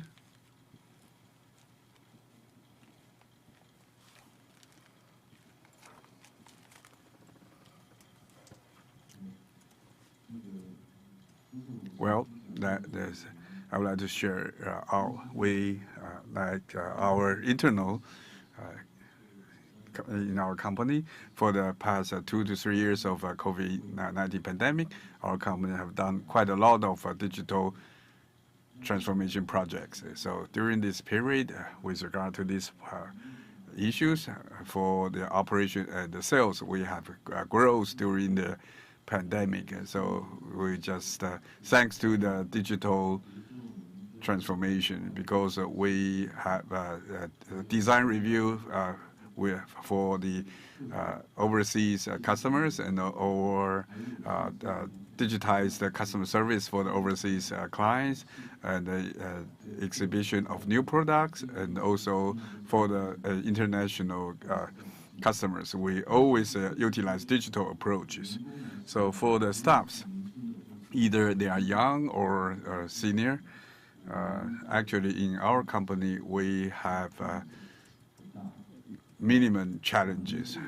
Instead, with regard to the IT department, when they implement those the practice, we have workforce shortage. So for the domestic SME, when they apply the digital transformation, they don't have big issues, major issues. But the problem is we don't have enough IT resources to apply the project. That's my sharing. Thank you. Thank you, Mr. Shi. With regard to the machine tools, so they move very fast. So especially for the IT talents, we have a significant shortage. For the people from the academic sector in the field of the IT staff, we need a lot of resources. And the second panelist, I would like to ask the General Manager, Mr. Zhang, to share that regarding the promotion of digital transformation from the perspective of the employees and employers. How can we proceed? Thank you. Okay, let me put it this way. The company who can apply the digital transformation, then they have no barrier. However, if you don't do that, then you don't have the problem, okay, at all. Do you understand me, or do you follow me? If they can apply the digital transformation, they don't have any problem. But if they don't want to do it, they don't need to face any challenge at all.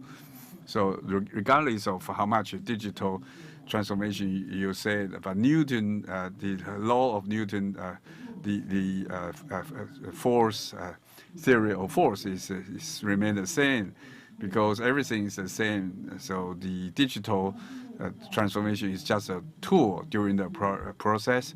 You can see the objective is to apply on specific fields. It is to improve our workload. So you don't need to be buried by the data and not to do something that is not important. So you can utilize the benefit is to simplify your workload. So, however, during these simplifications, in the process, I think for the first stage user, it is not a problem, because nowadays, like we say, they are born to browse the cell phones, and then, however, you need to have someone they are very smart, and just like the previous speaker talked about the talent for IT. If you just ask them to write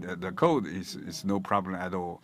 But how to optimize the process, then it requires substantial training, and we don't have enough talent at this moment. With regard to the entire digital transformation, it is to us, I mean, like that. But before or prior to the digital transformation, we need to digitize everything. Without digitization, without data, then you have nothing to do. Just back to the point is, if you don't want to do the digitization, then you don't have any problem at all. So basically, none of them are any issue at all. But what you really need to do, especially for the frontline staffs, how to organize, there will be a challenge. Thank you. So digitization is the first step of a digital transformation. So if you success, and then so you can apply green and smart manufacturing, should be no problem at all. Thank you very much. Next, I would like to ask Jennifer Bai to share with us, because you are a very successful company. Perhaps you can share your comment. I think for this issue, this is a very interesting issue, but because indeed nowadays it is an era for digitization and the digital transformation. We often say this era is so-called, I mean, under the trend of advancement of technology, so we need to move forward. So this is an issue we need to embrace and accept. But the key point is demand, because sometimes we incorporate digitization, especially when we do SR. So it is a more advanced application module. So I often thought that you need to also cover that with regard to the process of the work line, and then what you need to ask, why you need to apply that. I want to emphasize you don't need to enforce it, but you need to understand the demand. But if it is urgent or it is something need to be satisfied during certain stages. So this is something we need to push when we call about the XR relevant the digital transformation. It is a so-called experience. You need to have a good experience during the cooperation. So all the staffs and colleagues, if they have issues, then it means something we missed during the process.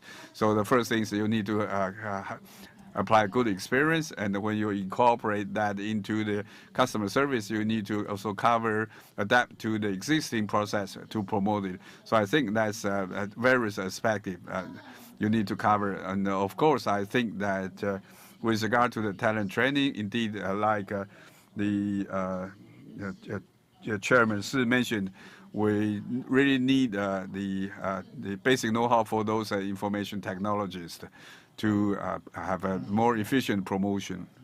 Thank you very much, Jennifer. Bye.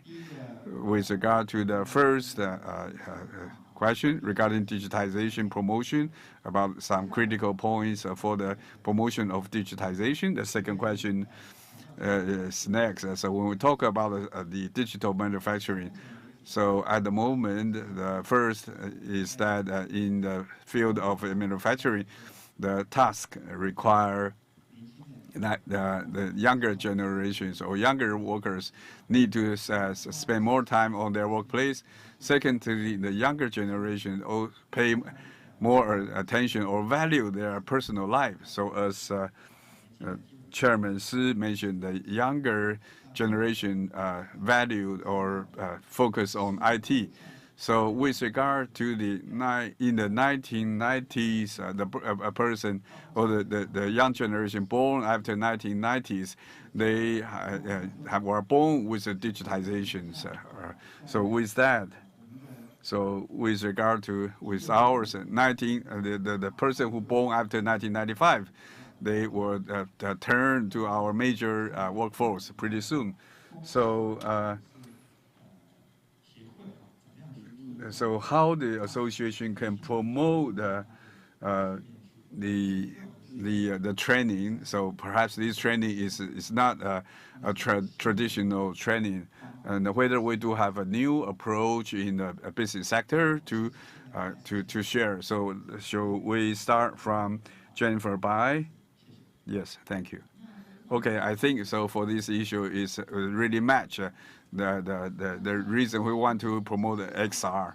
So in our younger generation, when we recruit the new talent, the first thing I ask is, do you like gaming? So for younger generation nowadays, it's not just a younger generation. Sometimes even the person over 30 or 40 years old, I think there's a large population who like gaming.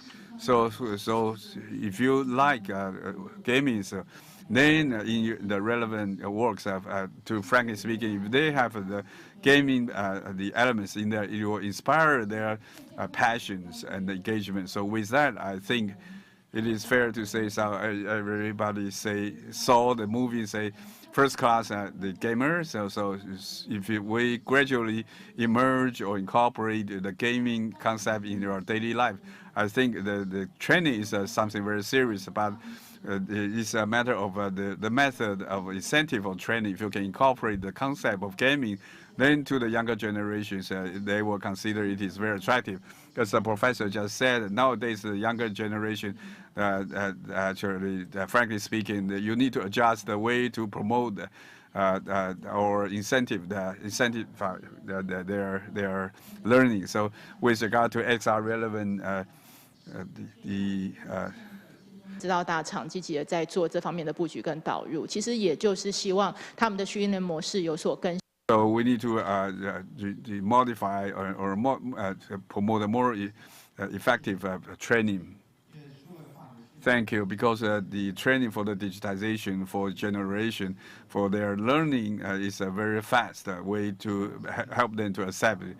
So next is Mr. Zhuang to share in your experience how to, to focus, because in your presentation you cover some of the improvement on the weldering in AR. So could you share your experience how to promote or encourage the younger generation to engage in this field?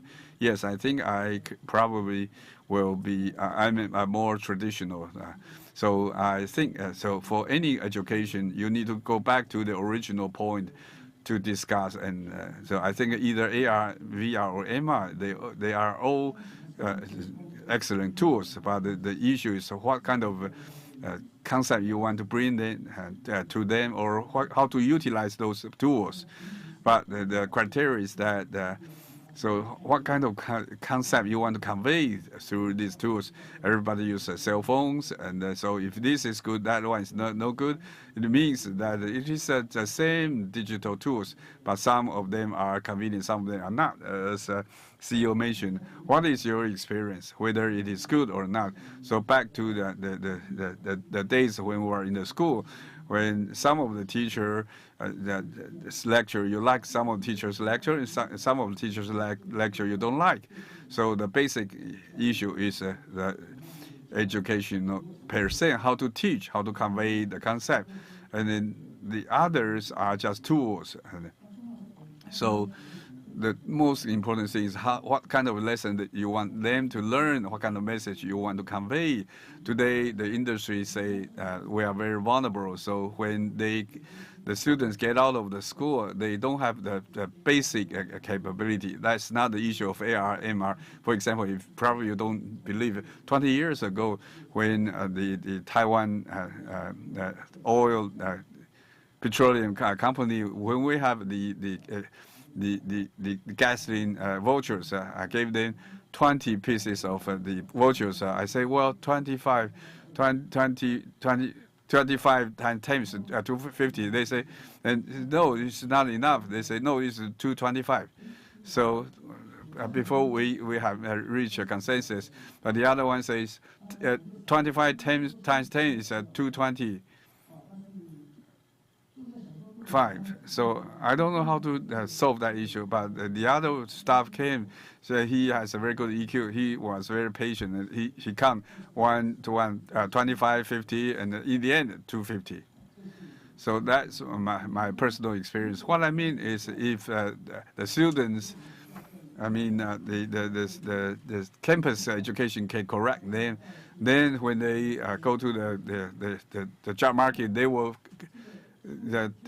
make a lot of mistakes. So the most serious issue is for digitization is that they only believe that digital learning instead of original, authentic learning. So why I saw so many people were bundled by it, so it attract people. That why they accept it. Sometimes you cannot understand how come they believe in that.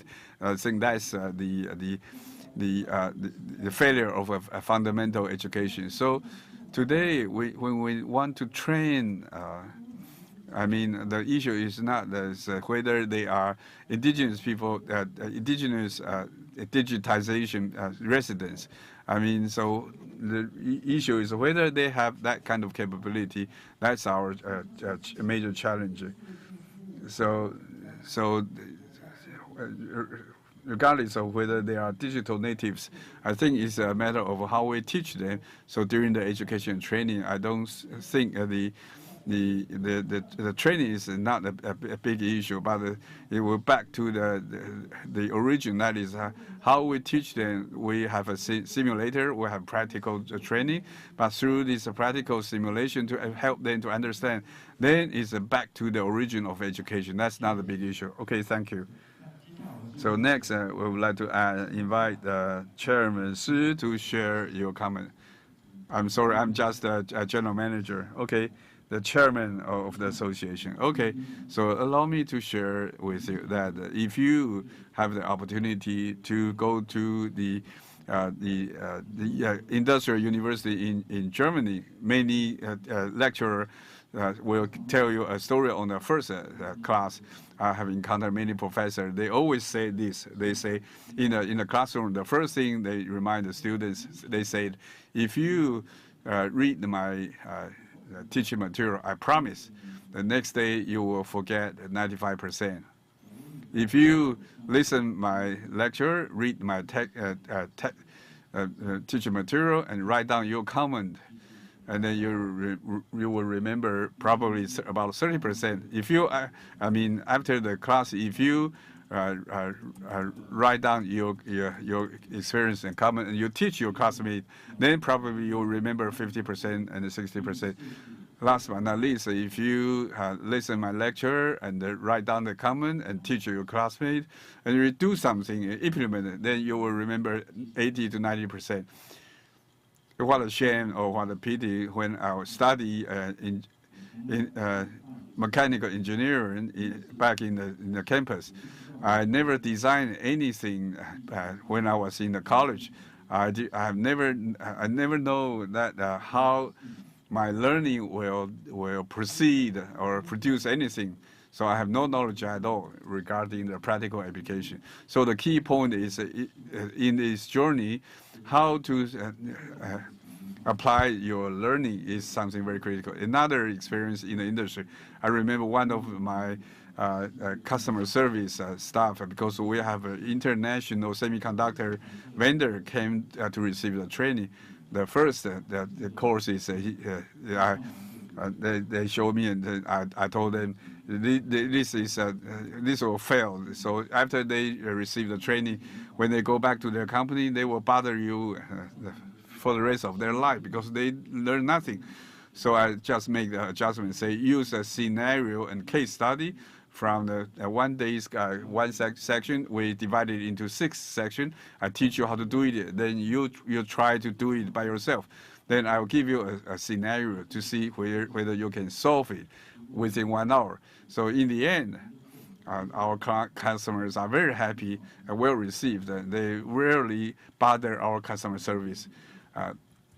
Frankly speaking, so our business opportunity is less because they never bother us. But I want to emphasize that the digital tools indeed can help us to enhance the feedback. Like I say, the FDR tools and the element analysis and simulator to help the automatic engineer or the mechanical engineering to know the structure of the design before they really produce anything. So for digitization is rather advanced from the days we were in the school. So the most important thing is that how can we to enhance this speed to solve the practical issues. I think that is a key point. Thank you very much. Thank you, Chairman Shi, for your comment. Indeed, you were educated in Germany. You fully understand about the training module in Germany. I hope here in Taiwan we can follow that pace. Okay, next, the third question is talking about, that is to say, as we know now, TARO, the Taiwan Automation, Intelligence, and Robotic Association, to organize the trainings and talent training, as well as offer the certification. And Goodwill Cooperation also apply training center and provide skill accreditation. And then the Our Planet also provide some training courses. And I think for many technology and intelligence are the fruit of the industry, it is rather difficult for them to share, and unless you enter their company. But nowadays, there's a global talent shortage. How the leaders in the market can share your experience and provide more opportunity for the talents? Is it possible to encourage our leading companies to ask them to train the industry? So can I ask Chairman Shi to share your comment? Thank you. Indeed, there are many. Actually, there are many interns come to our company, and so there are many know-hows. We will not teach them during the internship. However, we cannot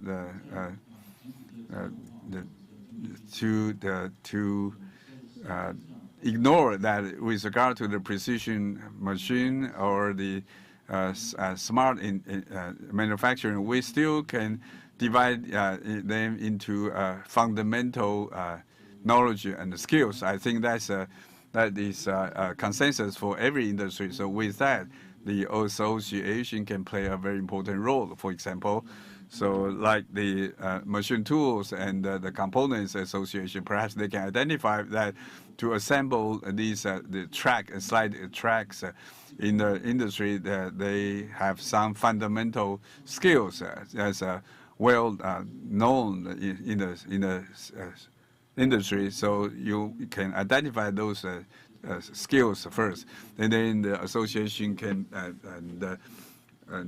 put a list for robotic, for the adjustment, calibration, or basic codes. So you can identify those issues in the list. So in the association, so we can reach a consensus. Like General Manager Mr. Zhuang said, the welding also have such the compartmentation. So if that is true, that is the case, then for the same industry, we can establish a consensus for the basic the practices. So that if that is recognized by the same industry, so we can use these texture textbook. So that's the practice in Japan and in European unions. So with that, so each company have basic skills and basic functions plus the proprietary know-how. Then we can divide those different layers. Thank you very much. So can I ask General Manager Zhuang to share your experience? Well, then I'm sorry. I think I would like to focus on my experience in welding. So under the offshore windmill machines, there's a public company. They saw the opportunity of the manpower shortage, so they have organized welding training. So other press asked them, so hey, are you still teaching that course?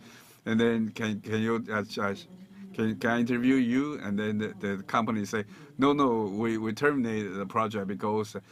So we train the people, and they were recruited by other company or by our competitors. So we don't do it anymore.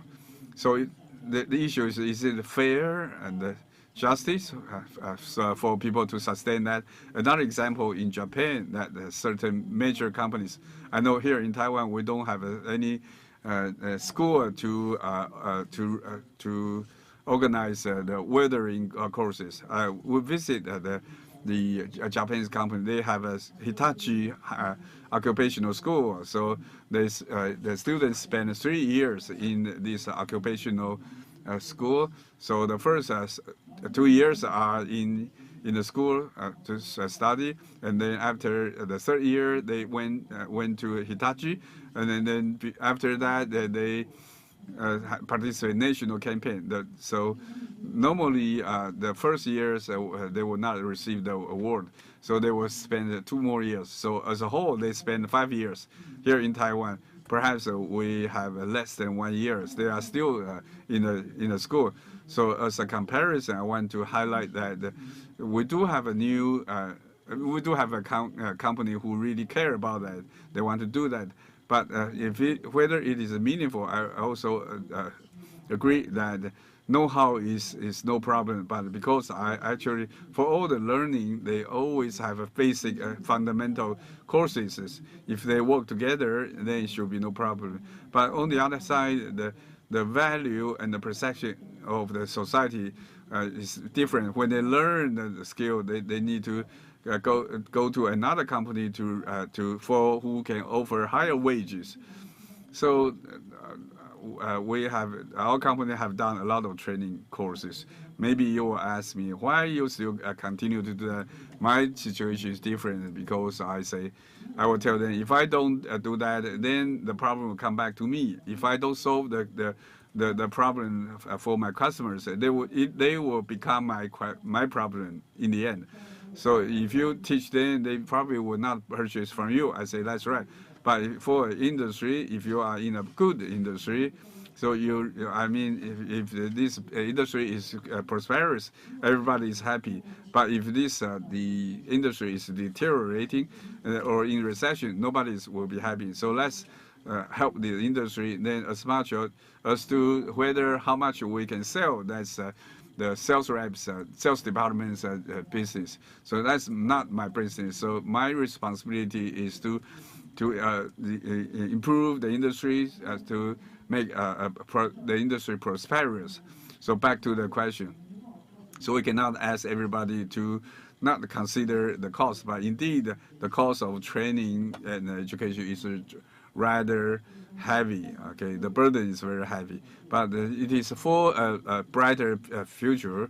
Then that's the cost we need to invest. So in the end, at the end of the day, I think for education and training, I think that is very easy to avoid the proprietary information, but it is rather whether people can truly and seriously to consider the cost of that. So that's another issue. So thank you very much, General Manager Zhang. So as the Chairman Shi has both roles. He is a general manager of High Wind, the micro assistant. He's also served as the acting director of the Tyro, how to train the talent without condition, and also to help the company to make profit.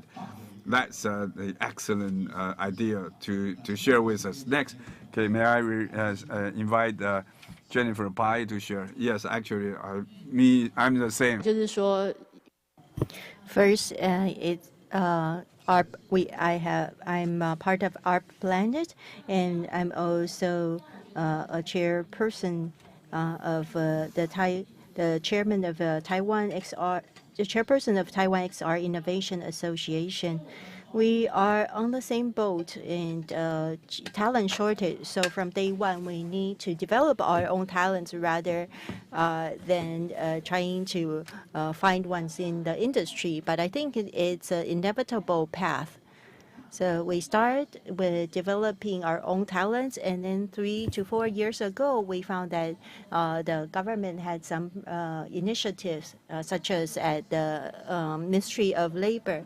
So we started looking into it and took advantage of it. So with these projects, we are able to develop a map, a learning map within our company, from all the way from the recruits to low, mid, and high-level executives, innovation, creativity, photography, planning.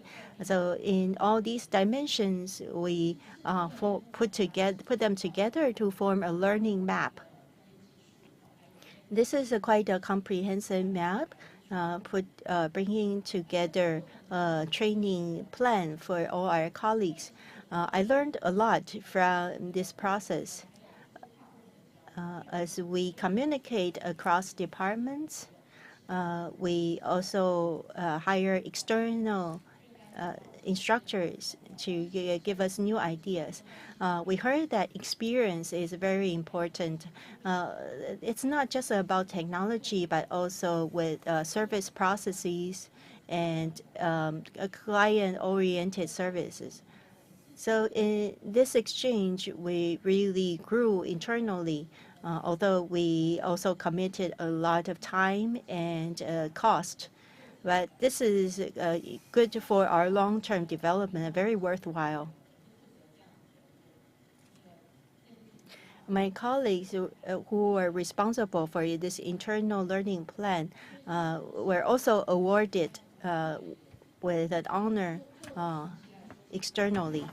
So this was a lot of work, but we learned a lot. The reason we formed an association is because we not only want to learn on our own, but the association also helps bring everyone into this industry and learn to deploy digital transformation in the process. So we want to expand outward on the experience.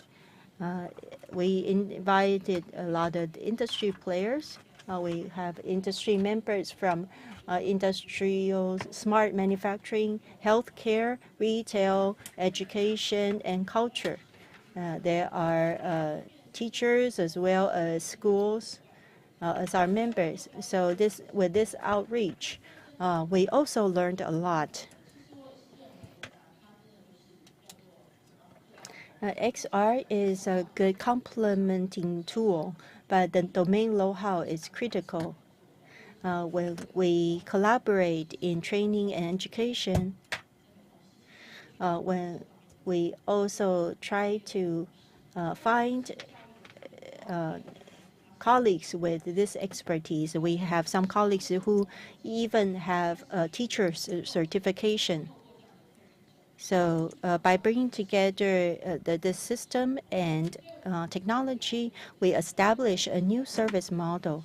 And I think that is quite important and visible at our association.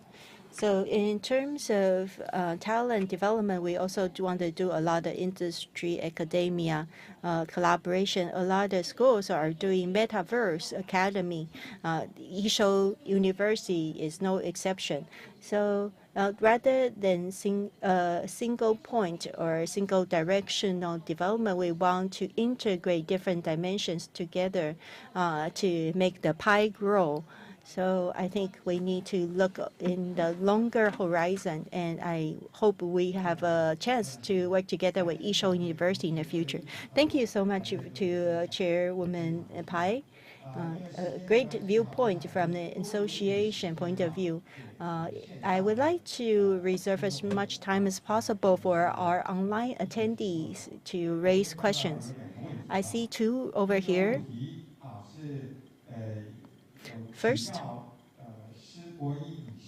for Chairman Shi, according to your training experience at the association, in the next decade, what kind of automation talent is most lacking in Taiwan, and how do you develop this type of person? Chairman Shi, please.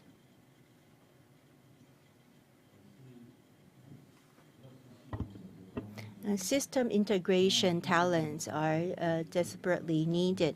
At our association, we have an SI, System Integration Industry Alliance. With that, and also, as mentioned earlier, the Industry Academia Robotics Alliance, we hope to, through hands-on practice, problem solving, and SI outstanding awards for engineers. Using this is how we train these talents. So SI talents are very lacking. Thank you. System integration talents in terms of smart manufacturing is the most lacking. So I like to bring this to the attention of all the professors in the tertiary school system out there. Second question for General Manager Zhang and CEO Pai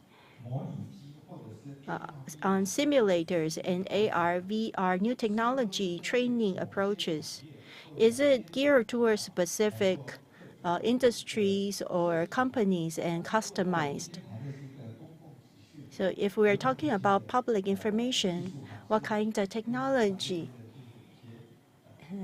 can be used and differentiated from the commercial ones? May I ask General Manager Zhang to start?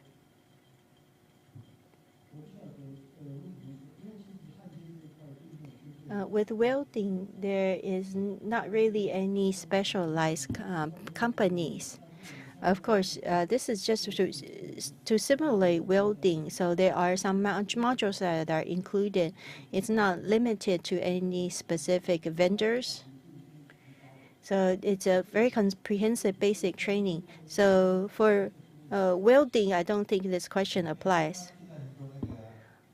I heard you talk about simulators and being very expensive. So what's the best way to bring them in?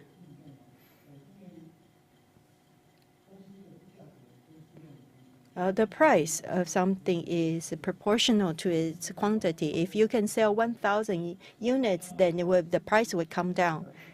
So relatively speaking, if you use a simulator training, as I said earlier, if you could save 30% of consumables, then you could quickly recover your cost. In welding training, a consumable is a big headache for us. And also, finally, I would like to talk about robotic arm. They use Shangyin robotic arm at their group, and they donated to a lot of schools, but the schools are not using them at all because they don't. Once they have the arm, they don't have money to buy the steel plate, the consumable, so they can't practice still. So price does not equal cost. A lot of companies in Taiwan like to compare the price, but they don't know how to calculate the cost. The key here is the consumable cost. If you think the simulator is expensive, but if you plug this in, then it starts to work right away. But if you want to use an actual welder at the school, you cannot just use one single welding machine. You need other facilities. You need a workstation. You need to buy the protective gear, the consumables. And once you've tallied all these together, it's not really cheaper. But of course, you can say the simulator cannot replace reality. However, we can use it accordingly because in vocational training centers, they already have welding machines and soldering guns. So although the single unit is quite expensive, but in terms of overall training cost, it actually helps bring it down.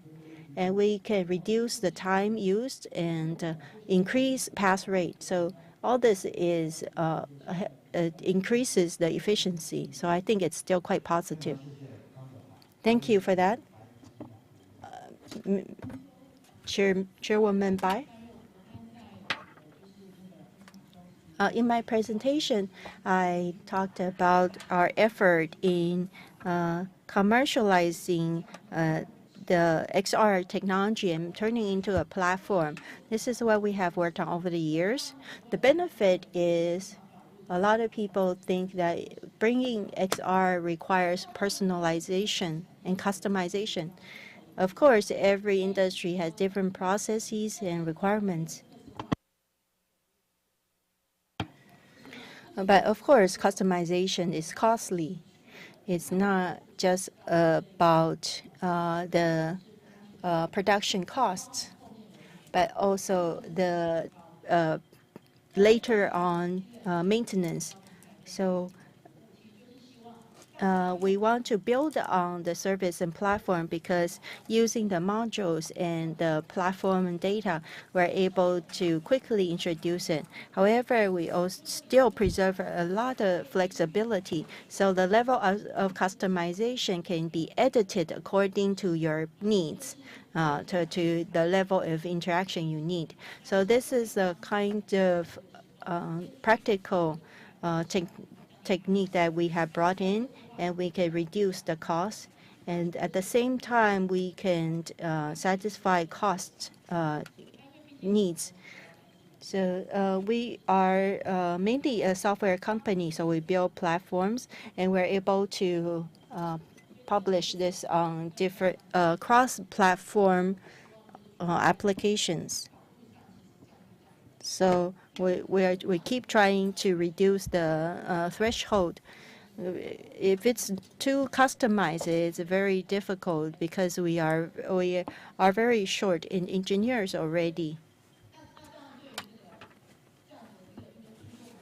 Of course, with this kind of operating model, for industries, they can also cut down on the cost and the speed of introduction in order to scale it up. So this is the strength of our scheme. Thank you for that, Ms. Pai. Any question from our audience on site for our three panelists?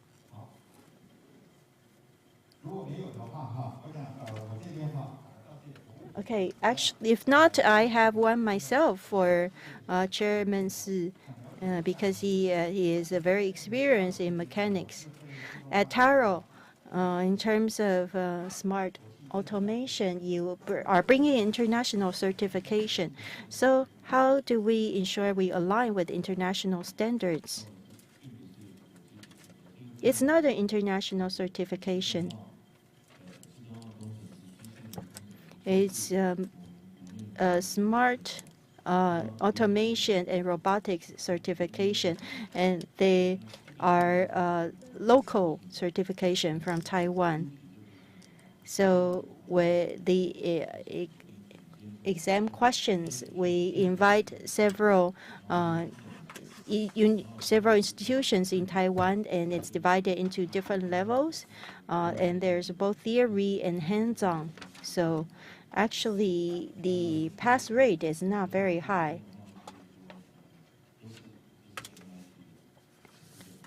And everything is MIT, made in Taiwan. Actually, our school participated in certification, and we are very interested in any information related to our students acquiring certification. Indeed, it is with great pleasure that we have these three experts and pioneers from the field.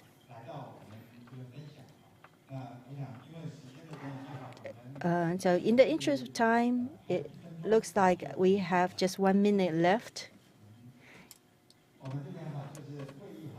Shall we just wrap up the panel discussion here? And I would like to hand the floor back to our MC, Andy. 谢谢徐老师 ，Andy 教的好亲切哦，谢谢。我们非常感谢徐老师，还有我们4国1理事长。Thank you so much to Professor Xu, Chairman Si, Mr. Zhang, and Chairwoman Pai. Dear audience on site and online, thank you for taking part in today's event. Tomorrow is day 2 of our seminar. Please sign in on time at 10 o'clock. See you tomorrow. 2022 Vocational Training International Seminar. We'll see you tomorrow at 10 a.m. Taipei time. Thank you very much. Thank you. 谢谢。好的，各位，我们热烈掌声再次给主持人与谈人，请入观众席，请入观众席，谢谢。好的，在这边要提醒大家，我们今天的口译设备麻烦请归还，口译耳机麻烦拜托务必请归还。那么您的识别证呢？因为明天的与会者还要用，请务必麻烦也先归还今天的识别证。明天您来的话，我们会再次发给您，签到完成动作。好的，签到是明天早上的10点钟。Please return your simultaneous interpretation earphone. Please return your ID badge. And this has been day 1 of Vocational Training International Seminar. Thank you. Thank you so much. 好的，各位，您有停车的话，请务必记得和我们的工作人员索取抵用券，停车抵用券。拿到手了之后，停车抵用券请到13楼来消磁。13楼消磁，但是要先跟我们14楼现场的工作人员拿停车抵用券。同步口译耳机，请拜托麻烦请归还。您的识别证，与会的识别证，请归还，因为明天与会的人还要来使用。谢谢大家。那么我们接下来呢，大家期待的 Lucky Draw 时间即将要到来了，也就是摸彩的部分。价值2100元的数位课程马上要进行摸彩。来，我们请我们沈先生来摸彩。沈玉贤先生，请按钮。好，各位，您现在在荧幕上透过 YT Live Streaming 看到的就是中奖的人都是留 email， 恭喜您中奖，获得我们价值2100元的数位课程。